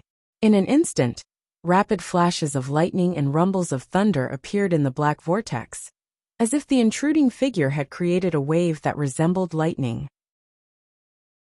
Then, the movement gradually calmed down, and Bai Changchun's figure completely disappeared in the black vortex. Everyone present held their breaths with rapt attention. No one even breathed loudly. Although they saw Bai Changchun enter, they still stared fixedly at the black whirlpool with lightning bolts swirling around it. After a long time, it was estimated that the 6 hours of the opening of the Holy East Land was over.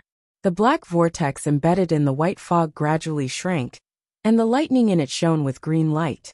Finally, along with the shrinking black vortex, it disappeared in the vast white fog.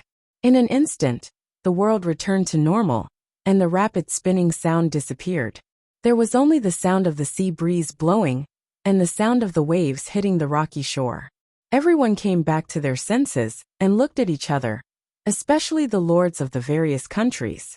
All of them let out a sigh of relief, and looked at each other with an irrepressible smile of excitement. The number one expert in the world, who had suppressed everyone for many years, was finally gone. The terrifying expert who made everyone tremble with fear was finally gone. The god of death finally went to the Holy East Land, where he would never return. The stone that had been pressing on everyone's hearts for many years was finally removed. The haze that had shrouded their hearts for many years was finally blown away. Breathing in the free sea breeze of Xianxian Island, they could feel a trace of sweetness. Pei Feng's eyes flickered as he looked around. After making eye contact with Qi Jiujuan and Ouyangda, Pei Feng couldn't help but let out an arrogant, "Ga" laughter towards the sky. The two of them also laughed heartily. Their laughter echoed in the sky above Xianxian Island. The time that belonged to them had finally arrived. Bai Changchun was gone, and Im Baikong was dead. As long as the three of them united, Bing Qingzi and Hu Changsha would not be difficult to deal with. As long as they took care of these two, although when Lanfeng's cultivation was high, he was actually the easiest person to deal with. As long as they spent some time and played some tricks, They would not have to worry about not being able to deal with him. As long as they took care of these 3 people, from now on, no one in this world would be able to restrict their freedom. How could they not be happy when they thought of the day where they could freely roam the world after cultivating for a lifetime? The people of the Chinese cultivation world already felt that the situation was not good. They all regretted coming here. Now it was tantamount to sending sheep into a tiger's mouth. All of them started to beat a retreat in their hearts and slowly retreated, hoping that the lords of the various countries would not bother with them now that they were in high spirits. This person could always come up with childish ideas to comfort me when he was on the verge of despair. Actually, most of the spirit-severing realm lords were indeed in high spirits, and did not have any thoughts of taking care of them now. However, when Yanji glanced over, his killing intent instantly rose. He immediately shouted angrily, "All of you stop!" His proud disciple had died in the Chinese cultivation world. He had long since lost his good impression of the Chinese cultivators. How could he let them go now? Chapter 7:11. Before he finished speaking, Yanji's figure had already disappeared from where he was and blocked the retreat of the Huaxia sections. He floated in the air with a ferocious expression and sneered, "Want to run? Since you've delivered yourselves to me, why don't you all stay here?" The small sects that had been standing at the back immediately became the first to retreat. Some of them even almost bumped into Yanji, who had suddenly appeared. They were so frightened that they quickly retreated with their flying celestial devices. The Huaxia sects were like birds startled by the mere twang of a bowstring. They were all in a mess, huddling together and taking unnecessary precautions. Seeing this scene, many of the feudal lords burst into laughter. Yanji was obviously very proud of his ability to scare the Huaxia sects like this. He pointed at the sect that almost bumped into him and said arrogantly, "How dare you talk back to me? All of you kneel and kowtow to apologize, or I'll start with you first." There were only 3 people standing on the small flying celestial device. Hearing this, all of them were extremely indignant.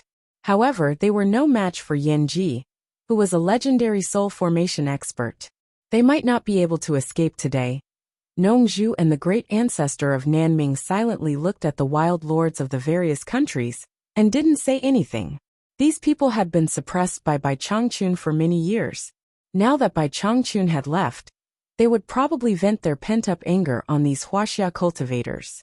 It was understandable. But then again, did it matter to them whether the Huaxia cultivators lived or died? For those who struggled in the cultivation world, life and death were all decided in an instant. Life and death were not important. This was actually a part of cultivation. It all depended on whether one could break through safely. However, Yu Qianzhou's expression was not so good. He had long known that these Huaxia cultivators would definitely be unlucky to break through at this time. Otherwise, Bai Changchun wouldn't have let the 4 clans leave first. There were some things that Bai Changchun was well aware of. The world was full of misfortunes. Once he left, it would be useless to worry about what would happen after him. For the sake of his relationship with the 4 great families, he had stayed for a while and bought time for the 4 great families to leave. He had already done his best. Yu Qianzhou was well aware of this, which was why he helped Bai Changchun urge the 4 families to leave. Although he himself did not have a good impression of the people of the Chinese cultivation world. And after the long talk with Bai Changchun that night, his view of the situation was no longer limited to the Chinese cultivation world, but the whole world. If Yanji were to kill someone, he might weigh the pros and cons and turn a blind eye to it in order to protect himself. However, Yanji actually made a Chinese cultivator kneel and accept the humiliation. After all, he was born in the Huaxia cultivation world. It was difficult for him to watch the Huaxia cultivators being humiliated before their death. He had the urge to stand up for the Huaxia cultivators. This kind of impulsive nature was called bloodthirstiness. In his previous life, it was because of this kind of uncontrollable bloodthirstiness that ultimately led to the tragic end of his fate. Yu Qianzhou clenched his fists, but in the end, he still endured it. Nongzhu slightly tilted her head and glanced at him. At this moment, One of the three people on the flying celestial device that almost hit Yanji suddenly turned around and shouted, "Yu Qianqiu, I am Tu Yanfeng, an elder of the Huaxia Imperial Sword Sect. Do you remember what you said to me in the Cultivation Alliance?" Everyone stared at Yu Qianqiu. Nongzhu and the ancestor of Nanming also looked at him curiously, wondering what on earth Yu Qianqiu had said to him. Many Huaxia cultivators remembered that when Yu Qianqiu left the Cultivation Alliance, he had promised Tu Yanfeng that if the Imperial Sword Sect encountered any trouble, he could use the name of Yu Qianqiu. Tu Yanfeng was a straightforward person. Otherwise, he would not have clashed with Yu Qianqiu even though he knew that he was no match for him. At this critical moment, he still spoke tactfully. Although he wanted to beg Yu Qianqiu, he only reminded Yu Qianqiu if he still remembered what he had said in the past. If Yu Qianqiu had forgotten, he would not say anything more. He just wanted to try with a glimmer of hope. Yu Qianqiu was stunned. He stared at Tu Yanfeng's face and tried to recognize him.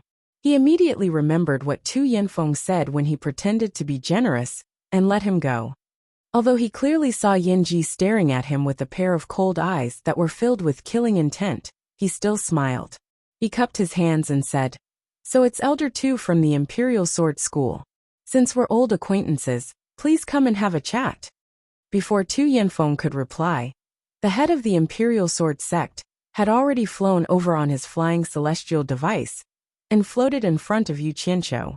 Tu Yanfeng glanced at the head slightly and looked a little embarrassed. At the head's greeting, the three of them jumped down, put away their flying celestial devices, and bowed to Ancestor Nanming, Nongzhu, and Yu Qianqiu. Ancestor Nanming and Nongzhu just looked at them expressionlessly and had no intention of paying attention to them. Instead, Yu Qianqiu cupped his hands and said with a smile, "Elder Tu, I haven't seen you for many years. How have you been?" Tu Yanfeng looked a little ashamed. He lowered his head and cupped his hands, not saying anything. Yu Qianqiu nodded with a smile. To be honest, this kind of person who was too ashamed was not suitable to live in the cultivation world, but he admired him. Hehe. Yanji stared at them and sneered. He squinted his eyes and asked, "Yu Qianqiu, what do you mean? Do you want to protect them from me?" Yu Qianqiu's gaze slowly shifted from Tu Yanfeng to Yanji. He asked in a neutral tone, "From what you're saying, could it be that you want to kill them from my hands?" The meaning of his words could not be clearer. It was obvious that he wanted to protect the people of the Imperial Sword School. Nongzhu and Ancestor Nanming frowned at the same time. Among the feudal lords, many people were already laughing mockingly. They were laughing at Yu Qianqiu for overestimating himself. Yanji immediately threw his head back and laughed loudly. "You want to protect them? I haven't even settled the score of killing this old man's disciple, but you've already delivered yourself to me." Yu Qianqiu said disdainfully, "Old man, it's not that I'm looking down on you, but I'm standing right here. If you have the ability, come and try to touch me." Presumptuous. It's time to settle the score between us. Hua Zongming and Pu Taidong rose into the air and stood at the same level as the people on the mountain peak. Although their words were directed at Yu Qianqiu, they were also staring at Nongzhu and Ancestor Nanming. Their meaning was clear. They wanted to suppress Ancestor Nanming and Nongzhu, preventing them from interfering with Yanji's killing of Yu Qianqiu. Nongzhu and Ancestor Nanming's faces darkened. They looked at each other and nodded slightly. They were ready to protect Yu Qianqiu. Nongzhu in particular took out the bamboo flute from her waist and held it in her hand. Her whole body was bursting with fighting spirit. She could not tolerate someone bullying Bai Changchun's disciple as soon as he left. Seeing that someone was cooperating with him, Yanji was full of smiles. He shook his head and said, Yu Qianqiu, I wanted to spare your life today for the sake of Bai Changchun, who knew that you would come to me to court death. Bai Changchun is not here anymore. Who do you think you are? Give me your life." With a loud shout, Yanji turned into a shadow and directly rushed over. He was as fast as lightning, carrying the momentum of wind and thunder. He arrived in the blink of an eye. Almost at the same time, Nongzhu shouted angrily, "Nanming, protect Yu Qianqiu." He had already rushed out. With a loud bang, The two phantoms collided and directly collided together. Obviously, Nongju's cultivation was higher. Yanji let out a muffled groan, and his body was directly knocked back. Hua Zongming and Pu Taidong looked at each other and nodded solemnly. They both shot toward Nongju in the air. In an instant, Nongju split into two figures in the air, and faced the two of them respectively. Bang bang! A strong bang set off a raging airwave, forcing the Huaxia cultivators to almost lose their balance on their flying celestial devices. All of them stared at the duel between the two masters of the soul formation stage in horror. They were too powerful. The aftershock of the fight was not something they could bear. Holding a golden net in his hand, Nanming Ancestor moved to the side of Yu Qianqiu and watched the fight in the sky with a red face. Yu Qianqiu's eyes were like an owl. Two balls of black flames were jumping rapidly in his eyes, and the killing intent on his face could not be suppressed. The three people who were fighting fiercely turned into two messy shadows. Bang bang! Bang! They directly flew up into the sky. The lords of the various countries watched the fight with interest. It seemed that they wanted to see who would be the unlucky one. Pei Fong in particular had a beaming smile on his face. Yin Ji, who was knocked away, stopped retreating. He looked down at his chest, where a very conspicuous footprint was left. He raised his hand angrily and wiped off a trace of blood at the corner of his mouth. A shiny black whip appeared in his hand. He stared at the sky and shouted angrily, "Nongju, today is the day you die." His figure shot up into the sky. "Just you," Nongju snorted disdainfully. Suddenly, hundreds of Nongju appeared in the sky and surrounded Hua Zongming, Pu Taidong, and Yin Ji. The four people fought fiercely and crazily in the sky. The shadows intertwined in the sky, fighting back and forth. Loud noises were heard constantly, and the airwaves covered the sky and the earth. Those whose cultivation was below the deification stage could not tell who the four people were. In the angry rebuke, Nongju actually fought evenly against the three people. At this time, the three people in the sky were fighting against Nongju, but it seemed that Nongju had surrounded the three of them. Others might not see the reason, but the lords of the deification stage from various countries looked at each other in dismay. They all seemed to find it hard to believe, because they could see that Nongju was fighting against three people, and she actually had the upper hand. Many people could not associate the previous Nongju, who did not do proper work, with the current Nongju, who was fierce and fierce. It was really unexpected. The four people in the fierce battle were all at the middle stage of deification, but Nongju was not at a disadvantage against three people. Pei Fong squinted at the sky and said, "Nongju's transfiguration transposition skill is really worthy of its reputation.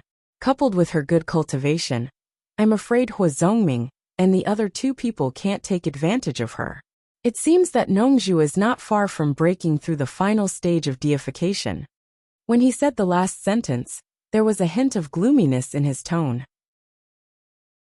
Qi Jiujuan said expressionlessly, "It's a pity that Mu Sang, Miao Hanyuan, and Xuxin are not here. Otherwise, we can see if Nongju can fight against 6 people with her transfiguration transposition skill." Pei Fong chuckled and said, "Mu Sang and Miao Hanyuan will naturally help when they are here. However, Xuxin seems to be in the same boat as Nongju. I don't know who will help who." His words immediately made the lords of various countries laugh. Chapter 7:12. The lords of various countries were in a good mood. They were all watching the show, but the Huaxia cultivators were watching the fierce fight above them in horror. They didn't dare to leave or run away. They were all standing there restlessly.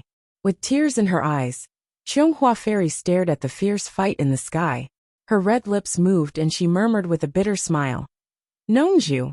He is Mr. Nongju, the famous owner of the purple bamboo forest in the South Sea. Mr. Nongju is Xiaoyao, and Xiaoyao is Mr. Nongju. Why did you lie to me? You lied to me so miserably." Yanji's words, "Nongju, today is the day you die," immediately made Qianghua Fairy, who had been paying attention to Nongju, understand everything. Hua Rui, who was beside her, stared at the sky in a daze, her eyes shining with a strange light. She had never expected that her brother-in-law, who had suddenly disappeared, was such a powerful figure. He was also a famous figure in the cultivation world. His cultivation was too strong. It was said that he was a close friend of the most powerful cultivator in the world. My God! What on earth did my sister miss? Bang! A heavy sound came from high up in the sky. A figure smashed into the sea like a meteor, creating a huge splash. Before the waves had completely returned, the falling figure shot out from the ocean once again. With an angry roar, it said, "Kill him together." It was Yanji's voice. It seemed like he had suffered a loss again. As soon as he finished speaking, two beams of sword light appeared in the sky. They shone with each other and strangled Nongju's hundreds of phantoms crazily.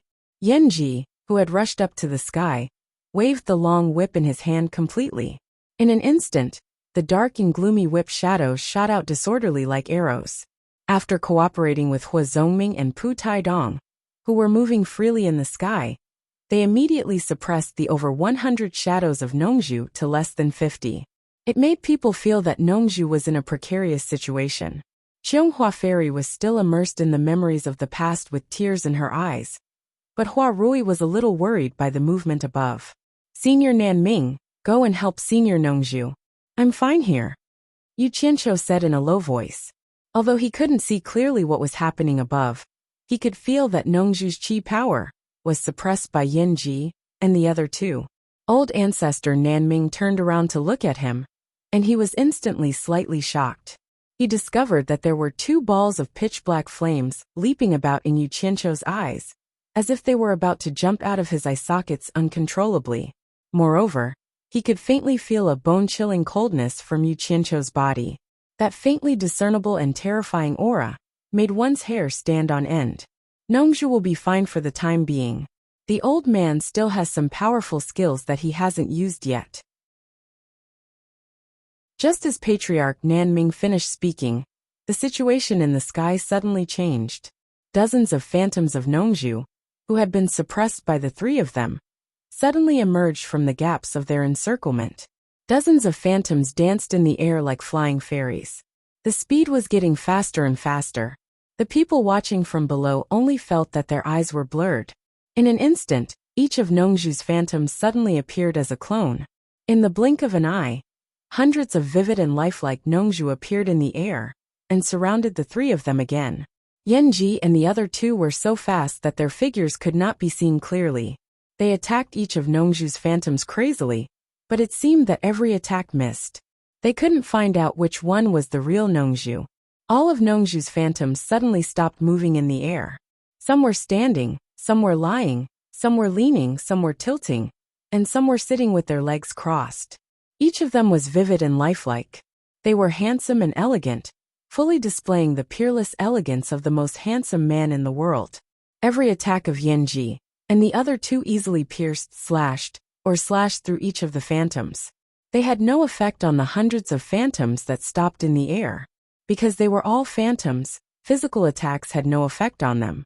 Just when the three of them had attacked every phantom without any effect, the hundreds of phantoms stared at the three of them with smiles on their faces. Suddenly, they gently placed the flute to their lips in unison. Their 10 fingers moved up and down the flute holes in a carefree and unrestrained manner.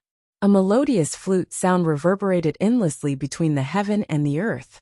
Suddenly the world became clear. It seemed that the people could no longer hear the whistling wind or the sound of the raging waves hitting the shore. They were in the sea area, but at this moment, they suddenly found themselves in a brilliant sea of flowers. The spring sun was beautiful, and the flowers were gorgeous.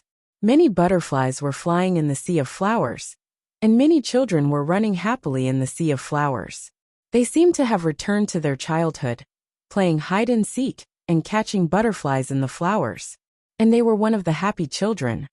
Just when they were gradually immersed in the happy times of their childhood, Pei Fong suddenly shouted angrily, "What a powerful sound illusion!" The phantoms in front of them suddenly shattered like porcelain vases that had fallen to the ground. All the beautiful scenes were shattered into pieces by Pei Fong's angry shout. In front of them was still Xian Island, and still the sea area.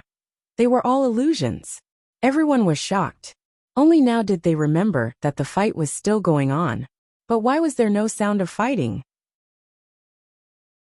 They hurriedly looked again, and just happened to see a body with its head smashed into pieces, falling powerlessly into the sea. In the air, Nongzhu and Hua Zongming stood face to face.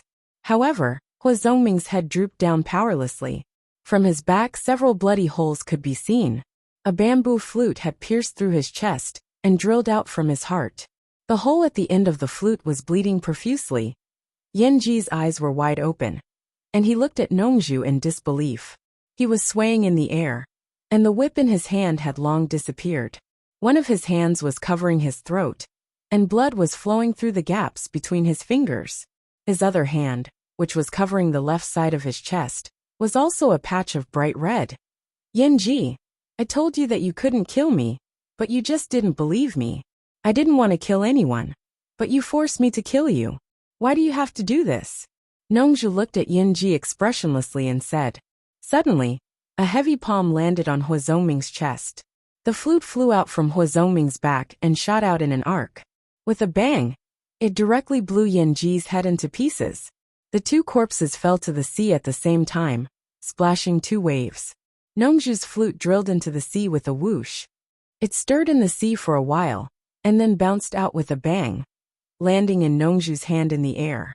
Nongzhu held it in her hand and looked at it, as if she was checking if it was clean.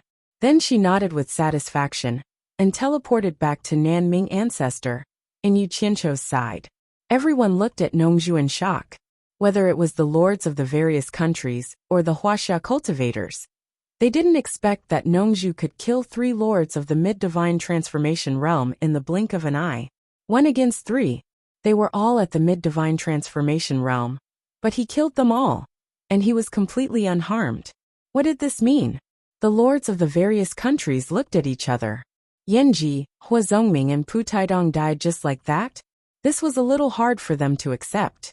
They thought that Nongzhu would have a hard time in the future without Bai Changchun's support. Now it seemed that even without Bai Changchun's support, as long as he didn't offend the late divine transformation realm cultivators, he could still live freely without Bai Changchun's support. The skills he showed just now were enough to prove it. At least from the current situation, most of the lords might not be a match for Nongzhu. Jade Flower Fairy bit her lip. She didn't change at all because of Nongzhu's powerful skills. She still looked resentful with tears in her eyes. However, Huarui was different. Not only was she excited, but she couldn't hide the excitement in her eyes. She really wanted to run to Nongzhu, pull his arm, and call him brother-in-law happily, just like in the past. Huarui's imagination ran wild. If brother-in-law could reconcile with sister, with brother-in-law's ability, who would dare to touch the Moon Clan in the future? Nongzhu looked around coldly. The murderous aura around him was still there. He actually wasn't a bloodthirsty person. He just wanted to live a carefree life without competing with the world. He didn't want to offend anyone on purpose, nor did he want to have conflicts with anyone. He didn't want to kill anyone either. That was because he thought that he was born with no ambition. There was no need for him to waste his energy fighting with others. However, he wasn't a soft-hearted person either. When it was time to kill, he never hesitated.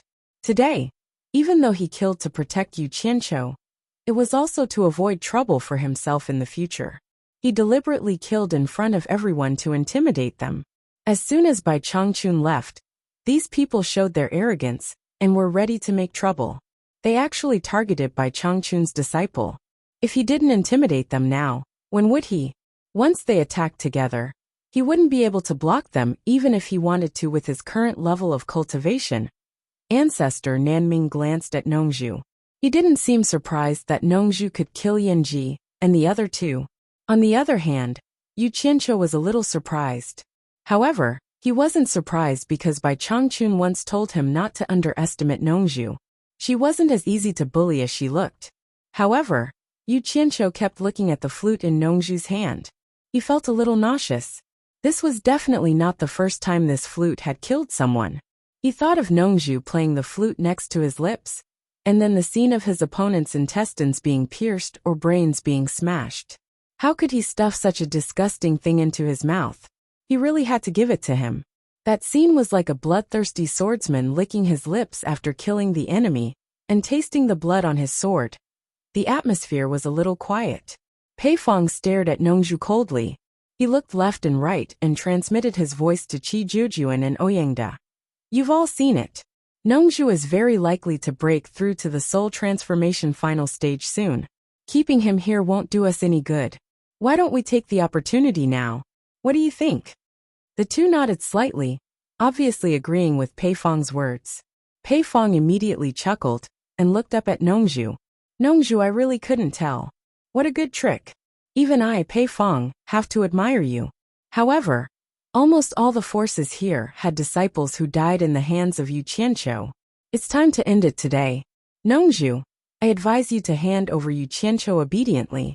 Don't put up any unnecessary resistance. Otherwise, don't blame us for being impolite. Chapter 713. The Lords of the Spirit-Severing Realm quickly exchanged glances. None of them were fools. The meaning behind Pei Fong's words was self-evident. Ancestor Nanming quickly glanced at Pei Fong, Qi Jujuan, and Ouyangda. Yu Qianqiu gnashed his teeth in hatred. Sure enough, none of them were good. They were all capricious villains. Damn fatty, don't fall into my hands. Otherwise I'll make you feel good. Nongzhu also narrowed her eyes and sneered. Fatty Pei, when Bai Changchun was here, you still called Yu Qianqiu brother you. Why do you want to kill him in the blink of an eye? I haven't seen your brother do anything wrong to you. Could it be that you're deliberately looking for trouble and want to get rid of me as well? Pei Fong didn't mind being seen through by Nongzhu. Instead, he laughed and said, Nongzhu, if you insist on saying that, then what else can I say? He floated in the air and said with a laugh, then let me have a taste of Brother Nongzhu's shifting position transposition skill. No problem. But before that, I have something to confirm with you. Nongzhu said. Pei Fong waved his hand and pretended to be generous. Say it. As long as it's something that can be said, I'll tell you. What he said was the same as not saying it. Nongzhu snorted. I've asked you about this matter in the cornucopia before. That day, when Yu Qianqiu confronted the underworld messenger at the cornucopia, the underworld messenger suddenly found out about Yu Qianqiu's identity when he was leaving. Was it you who leaked it? Pei Fong's smile froze. He didn't expect that she would suddenly ask about this matter. He immediately became angry and shouted, Nongzhu, don't talk nonsense here. I've already said that it's none of my business. He was the one who did it, but he definitely wouldn't admit it. The reputation of betraying the enemy and colluding with the enemy was much worse than some bad reputation. Nongzhu sneered. She looked at Yu Qianqiu and said, Do you know what to do now? Yu Qianqiu stared at Pei Fong coldly.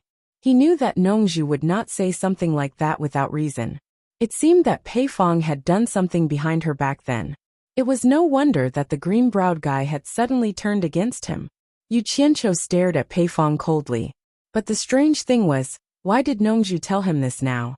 However, Nongzhu's next words immediately made him understand. Nongzhu said, Help me take care of Ze. Hearing this, Yu Qianqiu was shocked. Nongzhu obviously knew that he was no match for Pei Fong, and she was entrusting him with her funeral. At this time, Nongzhu told him that she had been plotted against by Pei Fong. She just wanted to tell him that she would avenge him if there was a chance. Nongzhu was ready to die. Ancestor Nanming suddenly looked at Nongzhu. He and Nongzhu were old friends, but he didn't understand why Nongzhu thought that Yu Qianqiu could escape and have a chance to avenge him. In addition to Pei Fong, Qi Jujuan and Ouyangda were also eyeing him covetously. Of course, he didn't know that Bai Changchun had once told Nongzhu that Yu Qianqiu was more resistant to death than the two of them.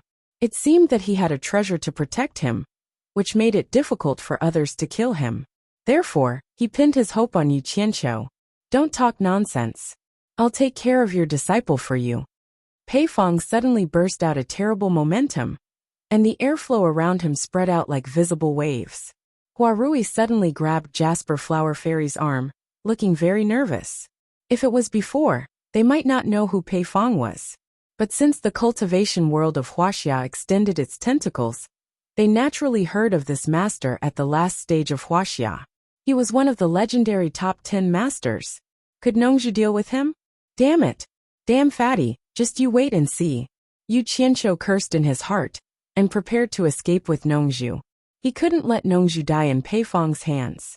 As for the Nanming Patriarch, as one of the 4 great men, Pei Fong didn't dare to hurt him easily. He just had to take Nongzhu away. After all, he didn't know much about the Nanming Patriarch. The fewer people who knew about the secret of Utopia, the better. However, at this critical moment, a figure suddenly teleported over and stood in front of Nongzhu. He sneered at Pei Fong and said, "Pei Fong, you're going too far. Bai Changchun just left, and you're doing this. It's really disappointing. I'll be the first one who can't stand it anymore." It was Hu Changshou, who had been standing at the side without saying a word. Nongzhu, Yu Qianqiu, and the Nanming Patriarch looked at each other. They didn't expect Hu Changshou to come out to help. It was too surprising. Especially Yu Qianqiu. He had a feud with the Yun Palace, and Hu Changshou had wanted to kill him for a long time. Why did he come out to help now? This was simply too inconceivable. Not to mention them, even the feudal lords were at a loss. When did Hu Changshou become a Samaritan? Didn't he know that Pei Fong, Ouyangda and Qi Jiujuan were on the same side? Did he have the ability to fight the 3 of them alone? Hu Changshou. Pei Fong was stunned at first. Then he sneered and said, "When did you were the same side as Nongzhu? You came here to act like a hero. I hope you don't run later. Hehe. We didn't look for you, but you came to die. Great. Today is a good day to settle the score between us." As soon as he finished speaking, Qi Jiujuan and Ouyangda had already flashed over. They stared at Hu Changshou with killing intent. Seeing that a battle was inevitable, everyone slowly retreated. A battle between Soul Formation final stage experts was no joke. Hu Changshou said calmly, "Settle the score." "I don't know who will settle the score. Even if I don't stop you, you probably don't have the guts to touch them. If you're not afraid of that person from the demon domain, go ahead and attack." Haha. Pei Fong's fat face shook as he cackled. "Hu Changshou, I think you're out of your mind. Bai Changchun has already gone to the East Holy Land, and you're still using him to scare us. Now the demon domain." Before he finished speaking, he suddenly felt as if someone was strangling his neck. He couldn't laugh anymore, and the fat on his face stiffened. Qi Jiujuan and Ouyangda's expressions also changed abruptly, as if they remembered something. "Laugh. Why aren't you laughing anymore? Fatty Pei, continue laughing." Hu Changshou sneered and said, "I think you're too excited. It's true that Bai Changchun left, but don't forget that the demon domain torturers are passed down from generation to generation. If one Bai Changchun leaves, there's always another Bai Changchun. Every torturer of the demon domain torturer was a figure whose name shook the world. For countless years, no one had ever been able to resist the demon domain. Fatty Pei, if you have the guts, then do something. I don't believe that the current torturer can watch the previous torturer's disciple get bullied. I'd like to see if you can survive a month after you touch Yu Qianqiu." Sigh. Really, why do I have to remind you that some people are restless and like to look for excitement? The feudal lords fell silent.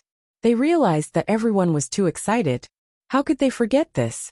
Yu Qianqiu and Nongzhu looked at each other speechlessly. The 2 of them didn't even think of using the demon domain torturers to scare them, because they knew that the current torturers couldn't do anything to them. Who knew that Hu Changshou would come out and make a big show of himself? They didn't expect it to work. Yu Qianqiu's eyes lit up slightly, and he had a plan in his heart. The expressions on Pei Fong and the other 2's faces were complicated. They'd said what they wanted to say, and they'd also taken a stance. Now they were in a difficult position. However, Pei Fong's skin wasn't just ordinarily thick. He immediately laughed and said, "Brother Hu, look at what you're saying. Brother, you and I hit it off when we were in the cornucopia. Why would I harm him? I'm just afraid that he'll be sad to see Master leave, so I purposely joked with him."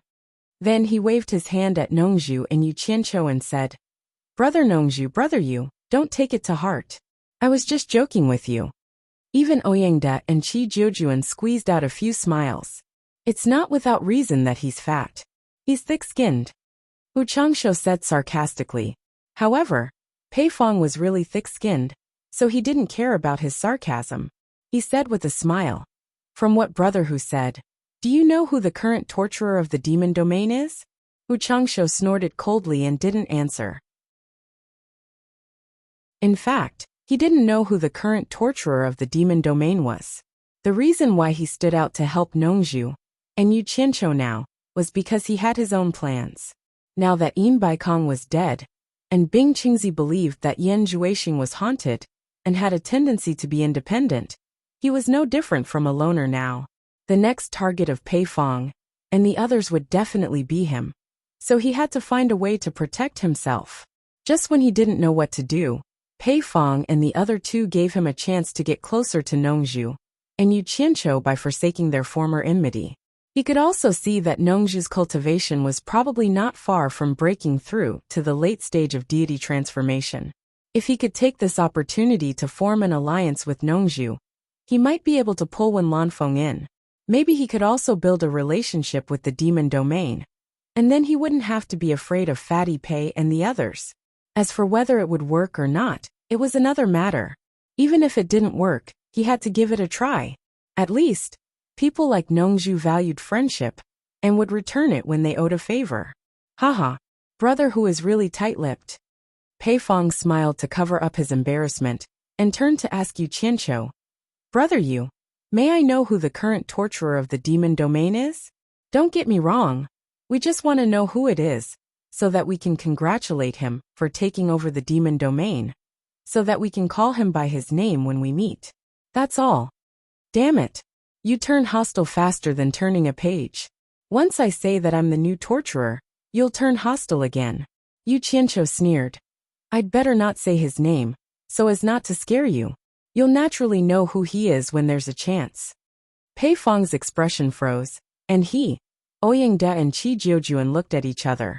The three of them racked their brains, but they couldn't think of anyone's name that could scare him except Bai Changchun. Could it be Wen Lanfeng? It seemed that there was no one in the cultivation world who could make them worry, except for Wen Lanfeng.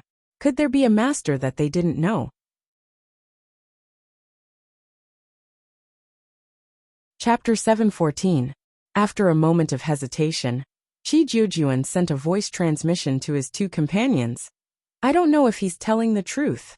Whether he's telling the truth or not, we can't afford to take that risk. It's easy to find out if he's telling the truth. Let's go to the demon ghost realm and have a look. If it's true, we'll talk about it later.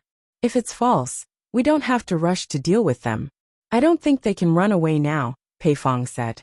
After a while of discussion, the three of them reached an agreement. Patting his belly, Pei Fong laughed at the crowd and said, The new punishment enforcer of the demon ghost domain has been replaced. After sending Bai Changchun away, we should go congratulate the new punishment enforcer for taking over the demon ghost domain. I wonder if everyone would like to go with us? The lords exchanged glances. They had been living together in the cultivation world for so many years, and they all knew what kind of person Pei Fong was. They all knew what he wanted to do. He just wanted to see if the current torture master of the demon ghost realm was easy to bully. If he was easy to bully, Pei Fong and the other two would not go to congratulate him, but to send him off. The reason why he wanted to gather everyone was probably because he had the mentality that the law couldn't punish too many people. No matter how powerful the torture master of the demon ghost realm was, it was unlikely that he could kill all the soul formation cultivators in the world. But then again, everyone wanted Pei Fong and the other two to have the ability to send the current torture master off. Without the suppression of the demon ghost realm, everyone's life would be better. Otherwise, no one would feel comfortable with a pair of terrifying eyes staring at them from behind. Even if a fight really broke out, there was someone who stood up for them, and they didn't need to do anything. They could even watch the show. Why not? Someone immediately shouted. Yes, it's common sense to say goodbye to the old and welcome the new. We should go to the demon ghost realm to congratulate him. With one person taking the lead, everyone followed. Good, good, good. Pei Fong looked at the crowd with a smile, and then cupped his hands to Nongzhu and the others, saying, Guys, it's just a misunderstanding. Please don't take it to heart. We've sent Bai Changchun away. We'll go to the demon ghost realm to congratulate the new torture master. Goodbye. He did not expect Nongzhu and the others to be kind to him. As soon as he finished his words, he flew away with Qi Jiujuan and Ouyangda. The lords also bid farewell to Nongzhu and the others. In the blink of an eye, all the lords of the soul formation stage had left, leaving only 3 dead bodies on the sea. The people of the Chinese cultivation world heaved a sigh of relief. They had thought that they were going to face a disaster today. They didn't expect that they would be lucky enough to get through it. After this lesson, they realized that everyone's thinking was simply too naive. Spirit-severing experts simply wouldn't put them in their eyes. Not to mention Bai Changchun. No matter how much Feng Xiangtian shouted, Bai Changchun wouldn't even look him in the eye, let alone talk to him. Everyone was still in shock and didn't dare to stay any longer. Besides, the 2 soul formation stage experts in front of them also didn't take them seriously. If they stayed any longer, who knew what other accidents would happen? Thus, one by one, they carefully excused themselves and quickly left with their tails between their legs. They had come with hope, but in the end, they discovered that everything was just a bubble, and they had to go back and find another way out. Reality was always cruel, and could easily destroy all beautiful dreams. Of course, there were people who didn't leave. The flying ritual implement of the Moon Clan didn't move at all. Jade Flower Fairy and the others faced the sea breeze, the corners of their white dresses fluttering in the wind as they looked over quietly. However, Nongzhu deliberately ignored them. She held the flute with her hands behind her back expressionlessly and looked into the distance. However, the fingertips of her slender fingers that were holding the flute were deeply embedded in the flesh of her palm. Who asked that relationship to leave such a deep scar in the hearts of a man and a woman? They wanted to forget it, but when they thought about it, they realized that it was all hatred. They didn't know that it was because they loved each other so deeply, that they were hurt so deeply and hated each other so much. The people of the Sword Clan didn't leave either. The leader of the Sword Clan looked at Nanming Ancestor and Nongzhu uneasily. He wanted to go up and talk to them, but he realized that they didn't even look at him. Thus, he cupped his hands at Yu Qianqiu and said, "Yu Qianqiu, my clan is very grateful for your help this time. I really don't know how to repay you." In fact, Yu Qianqiu didn't only save his clan. If it weren't for Yu Qianqiu's interference, the other soul formation lords wouldn't have let these Huaxia cultivators go at all, not to mention Yanji. Yu Qianqiu glanced at him coldly, then looked at Tu Yinfeng and said with a faint smile, "Elder Tu, I fulfilled my promise back then. From now on, we don't owe each other anything." Tu Yinfeng cupped his hands and thanked him, sweating profusely. The leader of the Sword Clan's expression changed slightly. He squeezed out a smile and wanted to continue their relationship. Unexpectedly, Nongzhu glared at him coldly and said indifferently, "If you don't scram, you'll die." Immediately, the leader was so scared that he shivered. He threw out his flying magic tool and quickly escaped with a few people. Looking at the group of black dots disappearing in the distant sky, Nanming Ancestor sighed and said, "It's a pity that Bai Changchun left. If he was still here, they wouldn't have dared to do this. A group of fickle villains. None of them are good people. It's useless to be angry." Nongzhu turned to look at Yu Qianqiu and asked worriedly, "They've all gone to the demon realm. What are you going to do?" Yu Qianqiu turned a deaf ear to her and stared at the surface of the sea with bright eyes. Suddenly, he flew over quickly and landed on the surface of the sea. He drove the waves and searched for a few storage pouches from the corpses of Hua Zongming and the other 2. After checking them one by one, he instantly beamed with joy. Ignoring the shocked gazes of the crowd, he directly stuffed the pouches into his arms and flew back. "What did you say just now?" Yu Qianqiu asked, patting the things under his chest. Nongzhu's face suddenly became long and she roared, "Pei Fong and the others have gone to the demon realm. What are you going to do?" Not to mention the matter of Jasper Flower Fairy. He was upset at the thought that Shuntian Island would be trampled by those people. However, as the current punishment envoy, Yu Qianqiu was still greedy for petty gains. How could he not be angry? Yu Qianqiu looked back at the sky and sneered, "Let them go. There are people on Shuntian Island who can deal with them." He had already thought about it. If he couldn't handle it himself, he would immediately bring Bai Changchun back. He was not afraid of who. Nongju was stunned and asked in surprise, "Who?" Nanming ancestor also couldn't help asking, "Is it Wen Lanfeng?" Yu Qianqiu's mouth curled up into a smirk and said, "Much more powerful than Wen Lanfeng." It turned out that he was already prepared. No wonder he was not in a hurry. Nongju and Nanming ancestor looked at each other and asked at the same time, "Who is it?" "You will know when the time comes." Hee. I want to give them a surprise. Yu Qianqiu didn't want to be entangled in this topic. He tilted his head and winked at Nanming ancestor, saying, "Senior Nanming, is this how you treat your guests?" Nanming ancestor was stunned and looked in the direction he was hinting at. He raised his hand and patted his forehead, saying, my bad. I should have left our distinguished guest aside." He raised his hand and invited, "Jasper Flower Fairy, please come to the island and have a chat." Nongju's expression twitched, and she stared at Nanming ancestor with a twisted face.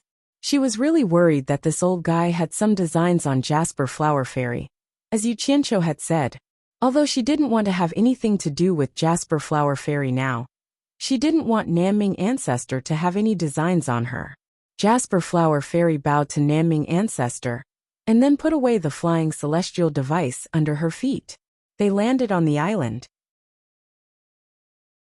However, from the moment they landed, Jasper Flower Fairy's eyes were fixed on Nongju's face, while Nongju turned her head indifferently. When Patriarch Nanming saw this scene, he snickered. Yu Qianqiu slowly moved backward. Jasper Flower Fairy, with her beautiful hair in a bun, suddenly said, "Should I call you Mr. Nongju or Xiaoyao?" Nongju didn't look back. She snorted and said, "It doesn't matter what you call me. There is no need to call me anything." Jasper Flower Fairy gritted her teeth and said word by word, "You have been lying to me from the beginning." Nongju suddenly turned back and sneered, "This should be applied to you. At the very least, from the moment we met, I told you my real name, and your name is fake. You didn't even give me a chance to find you again." Jasper Flower Fairy gnashed her teeth. Nongju sneered and said, "What's the point of talking about this now? Then give me back my purple dress." Jasper Flower Fairy suddenly shouted. Her voice was so sharp that it shocked Nanming ancestor and Yu Qianqiu. She was a great beauty after all. But now she didn't care about her image at all. She seemed to be crazy. Hua Rui, who was at the side, knew the relationship between the two. But the other elder of the Moon Clan was dumbfounded. Although he heard something, he couldn't believe that the leader dared to shout at a soul formation cultivator. Nongju said coldly, "Purple dress? Who is Purple Dress? I don't know her. Go find someone you know. Don't come to me." You. Jasper Flower Fairy almost went crazy. She wanted to rush up and fight with Nongju. Luckily, Hua Rui held her back. Jasper Flower Fairy suddenly turned back and shouted, "Yu Qianqiu." She wanted to ask Yu Qianqiu to come out and testify. But Yu Qianqiu didn't see her. Instead, he saw a figure jump into the sea, probably never to show up again. Who else could it be except Yu Qianqiu? When Jasper Flower Fairy mentioned Purple Dress, he felt something was wrong. He didn't want to get involved in the couple's fight. It was better to run away. Besides, he had something to do, and it was not convenient for him to stay here. Jasper Flower Fairy was stunned. Then she turned back and loosened her teeth. She begged, "Mr. Nongju, please give me back my purple dress, please." "Humph." Nongju snorted and said, "Purple dress will never go with you. Anyway, I won't let Purple Dress follow the Moon Clan disciples' fate of abandoning their husband and children. Let your women follow the rules of the Moon Clan. Don't drag Purple Dress into it. Otherwise, don't blame me for being rude."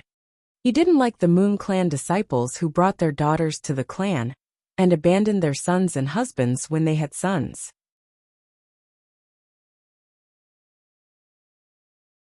Chapter 7:15. Don't worry. I won't let Ziyi join the Moon Clan, nor will I make her follow the rules of the Moon Clan. Give her back to me, I beg you, Goddess Qianghua begged. Nongju said indifferently, Ziyi doesn't even know who you are. She won't go with you. She also won't like staying with a bunch of women who abandoned their husbands and children. Don't even think about it.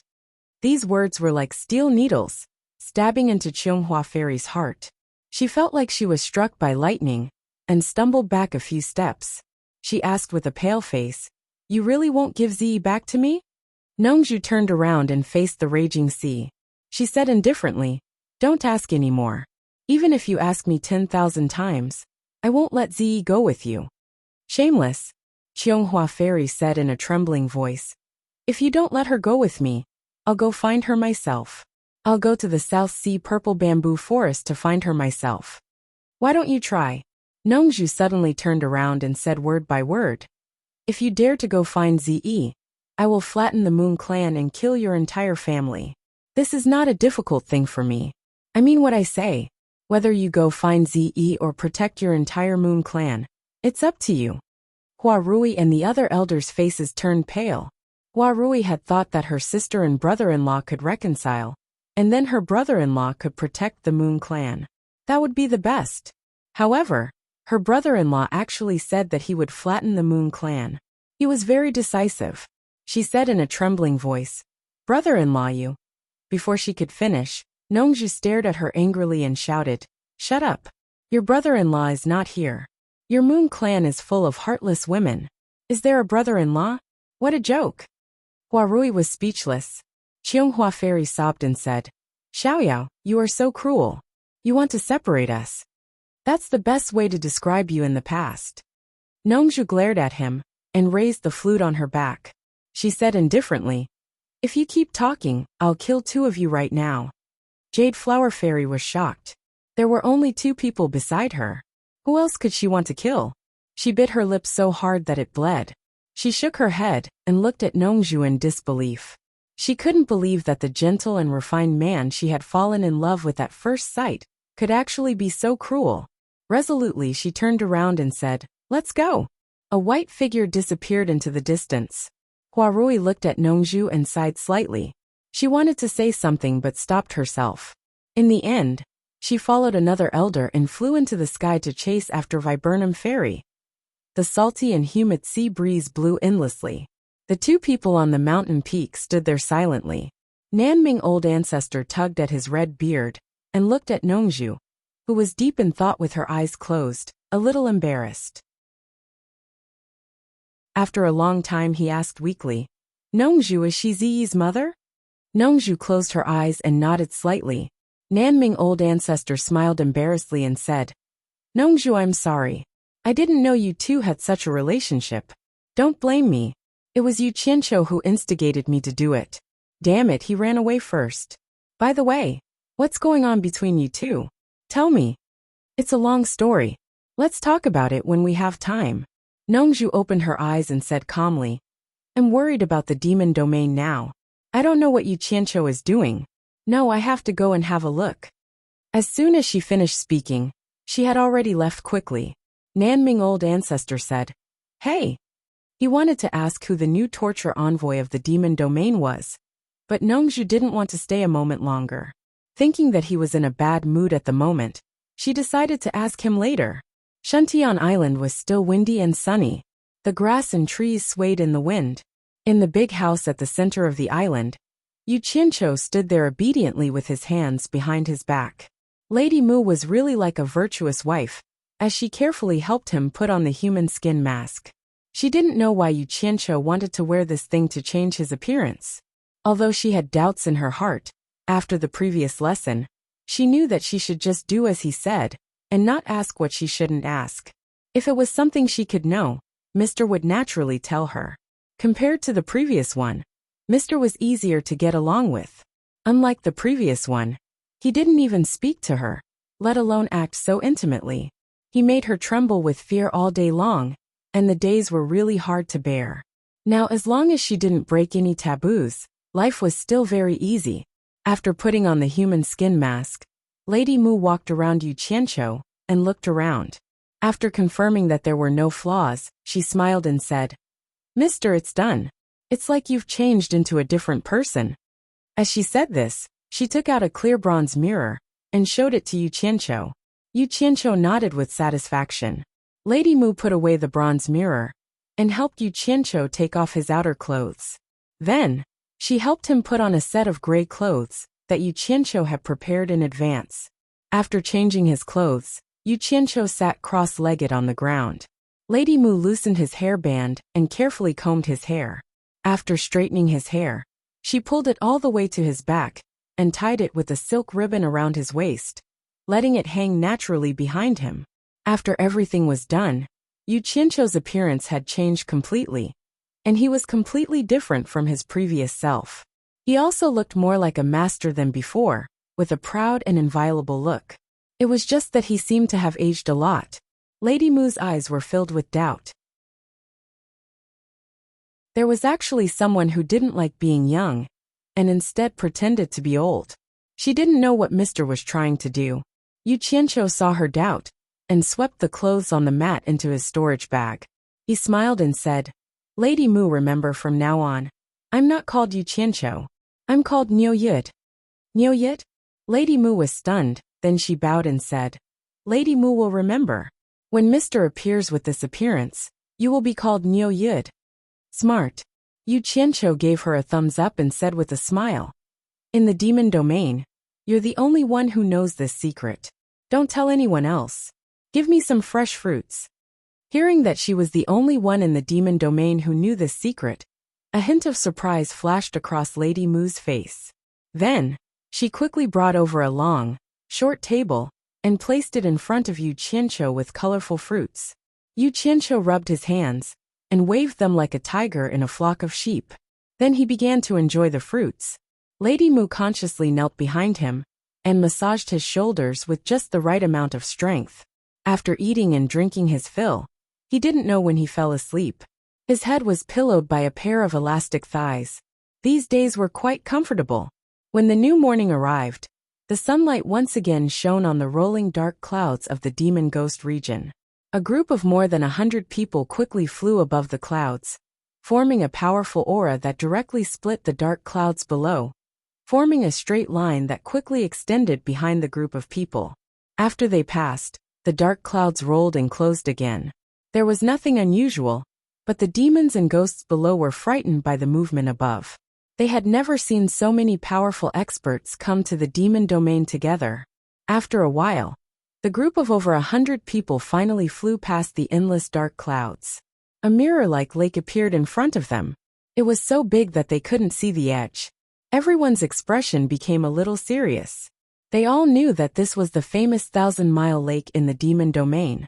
The former #1 expert in the world lived on a small island in the middle of the lake. This used to be a forbidden area in the entire cultivation world.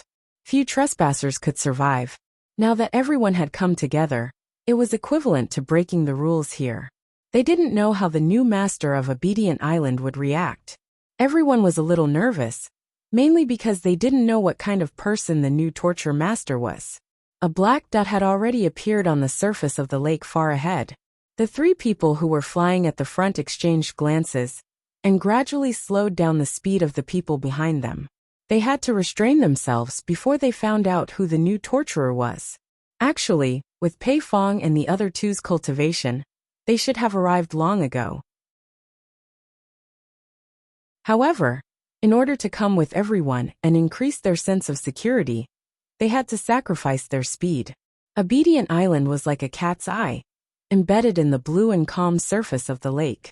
It was quiet and secluded from the rest of the world.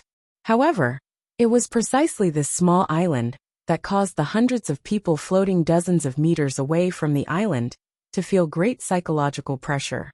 Everyone looked at each other, but no one dared to land on the island first. Finally, everyone's gaze fell on Pei Fong. Pei Fong's expression twitched, but he had no choice. He had to take the lead. Even so, that island still had Bai Changchun's influence, so he didn't dare to trespass. He coughed and said loudly with his fat face shaking, "I heard that a new torture master has been appointed in the demon domain. The lords of the various countries are here to congratulate him." The voice echoed in the sky. While everyone was concentrating on the big house in the center of the island, they heard someone murmuring inside. "Miss Mu, didn't Bai Changchun say that there are rules in the demon ghost territory? Anyone who trespasses can be killed without mercy. Can I go out and kill a few now?" Although the voice wasn't loud, everyone heard it clearly with their cultivation, and they were all shocked. Then, a woman's voice came from inside. "Sir, It's not good for you to kill people right after taking over. There was a woman on Obedient Island? Everyone looked at each other. They didn't know that Miss Moo was on Obedient Island. Damn it. Who's outside? Why are you making so much noise so early in the morning?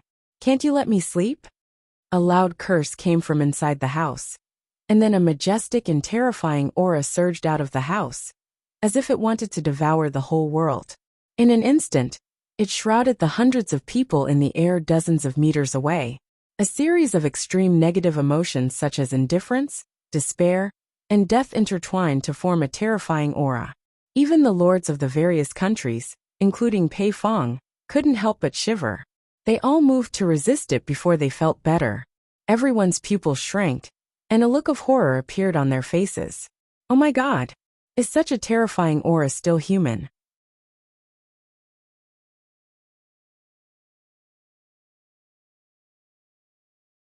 Chapter 716. Before seeing him, his aura had already seized the opportunity. Everyone became nervous.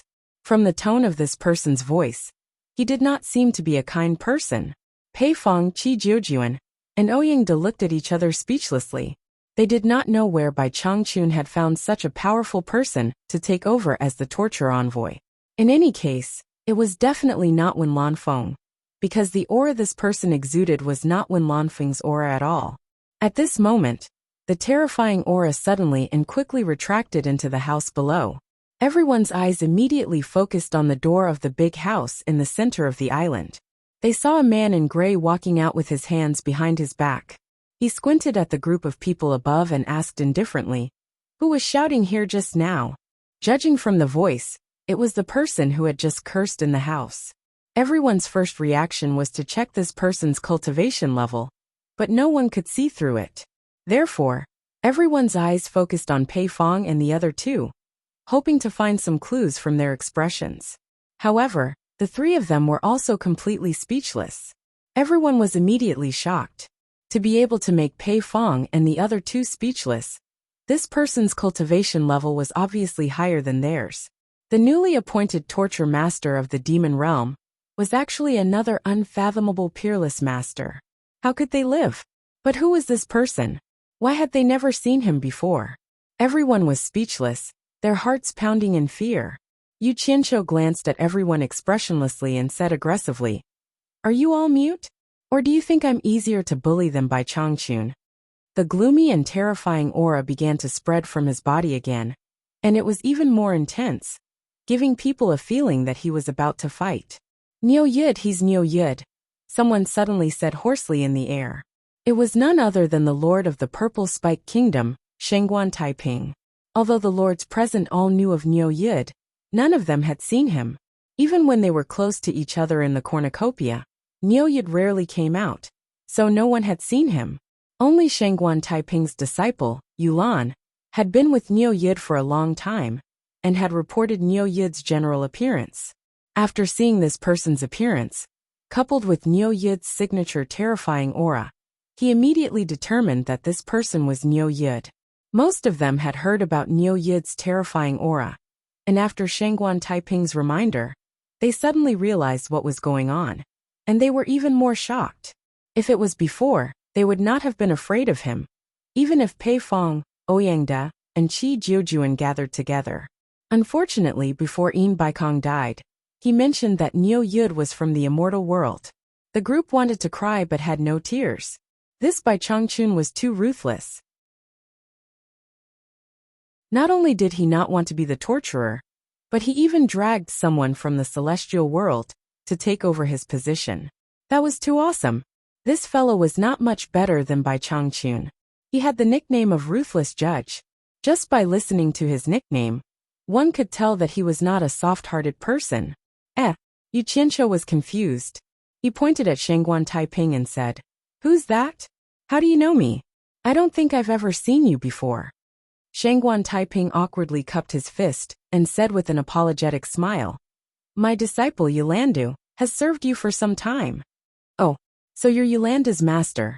Yu Qianqiu nodded in understanding, as if he knew Yulandu. Pei Fong, who was trying his best to shrink his body to make himself less conspicuous, immediately cupped his fist and said with a smile, So it's Senior Nyo who has taken over the position of the Demon Realm Torturer. This is the blessing of the cultivation world. We've come to congratulate you. I hope we didn't disturb you. Yu Qianqiu's gaze swept over. He raised his eyebrows and said, Damn fatty. I can tell that you're the one who was yelling just now. A mere late-stage soul formation cultivator dares to come here and yell? I think you must be tired of living. His words were filled with a murderous aura. Pei Fong was so scared that his heart was trembling. He wanted to cry but no tears came out. When did I yell? I was just greeting him politely. Don't be unreasonable just because you have a higher cultivation, okay? However, he could only keep his words to himself. The other party was so unreasonable. If he said it out loud, he would really be tired of living. Hence, he tried his best to put on an amiable smile and waved his hands. Senior Nyo, you've misunderstood us. We're only here to congratulate you on becoming the torturer. We really didn't yell.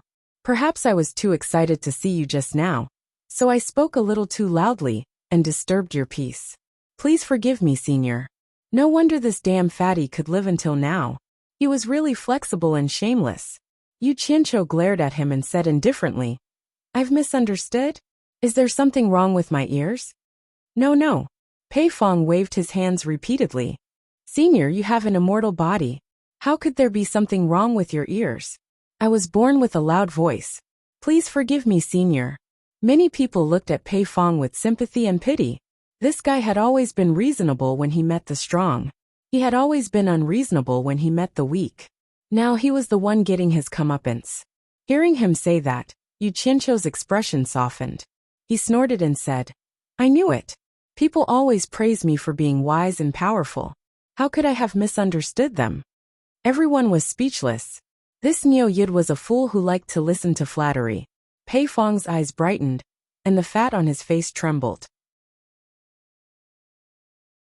He gestured with his hands and feet as he said passionately, Senior is not only wise and mighty, you are also a jade tree in the wind, a peerless genius that surpasses the ancients and dazzles the contemporaries. Before he could finish flattering Neo Yid, he could not continue. He saw that Neo Yid was staring at him coldly, as if he was looking at a fool. Damn fatty, do you think I'm as stupid as you? How dare you use such words to fool me? Are you tired of living? Yu Qianqiu asked in a low voice. Pei Fong was immediately dumbfounded.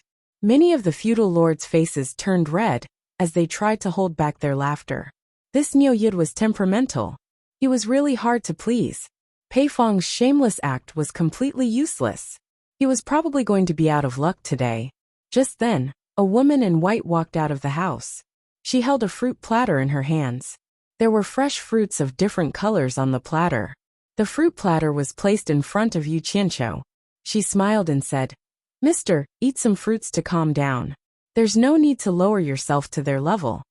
Everyone took a closer look and realized that she was actually a tree demon. Her appearance was not bad, but she was not stunning. Yu Qianqiu plucked a grape from the fruit platter and tossed it into his mouth. As he chewed, he asked, Lady Mu, how does Bai Changchun deal with these trespassers? Everyone was shocked. If they really dealt with them according to Bai Changchun's method, everyone would be out of luck. Hence, everyone looked at Lady Mu with pleading gazes, hoping that she would be merciful. Especially Pei Fong, whose face was filled with anticipation. Lady Mu's beautiful gaze swept across everyone. She smiled at Yu Qianqiu and said, Mister, there are exceptions to everything. Moreover, these people are here to congratulate Mister on taking over the position of torture envoy. Speaking of which, they have good intentions.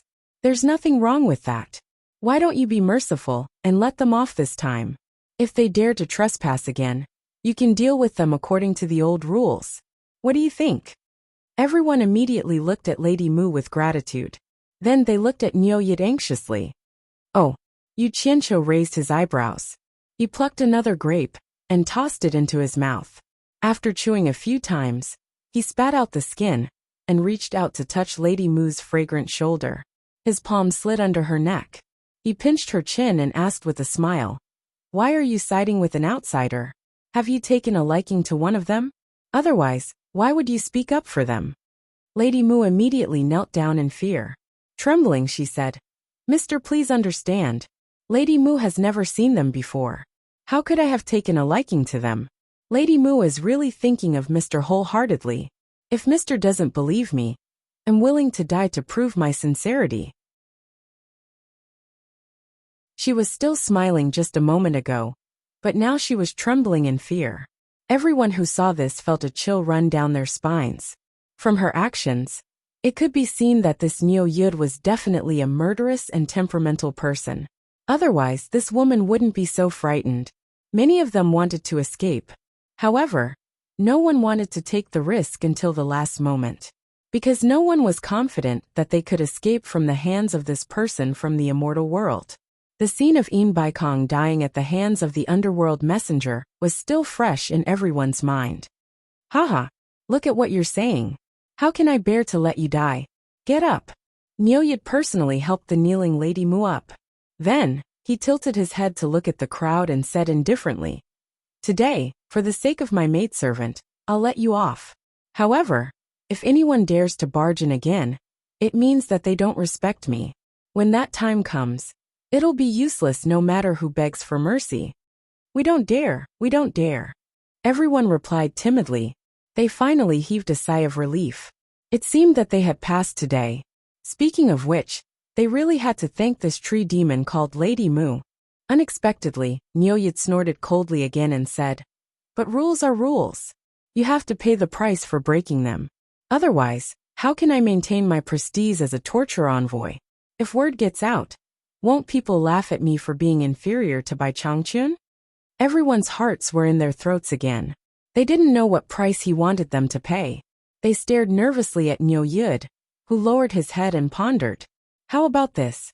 Yu Qianqiu suddenly raised his head and looked at the crowd. He said sinisterly, "According to the number of people, each of you will pay 200 million upper-grade spirit stones. Those who pay can scram. Those who don't, leave your life behind." Then he said to Lady Mu, "Since you've pleaded for mercy for them, you'll be the one to collect the money. 200 million upper-grade spirit stones per person in exchange for their life?" The various feudal lords looked at each other. They recalled Neo Yud's past of swindling money from the ghost manor. They finally confirmed that this fellow was someone who loved money. Yes. Lady Mu bowed and accepted the order. She rose into the air and flew in front of Pei Fong. She looked at Pei Fong without saying anything. It was as if she was telling him to do as he saw fit. The fat on Pei Fong's face twitched. 200 million upper-grade spirit stones was too much. However, when he saw Neo Yud staring at him coldly from below, a chill ran down his spine. He immediately squeezed out a smile and took out a storage bag. He offered it with both hands and said, "Thank you, miss. Here are 200 million upper-grade spirit stones. Please take a look." You're tuning in to the Li Mei's Sword of Destiny YouTube channel. We're so grateful for your support, and don't forget to subscribe to join us on this incredible journey through captivating stories. Your generosity through donations truly makes a world of difference, as it's the primary source of revenue that allows me to expand and enhance this channel for you. Thank you from the bottom of my heart for being a part of this adventure.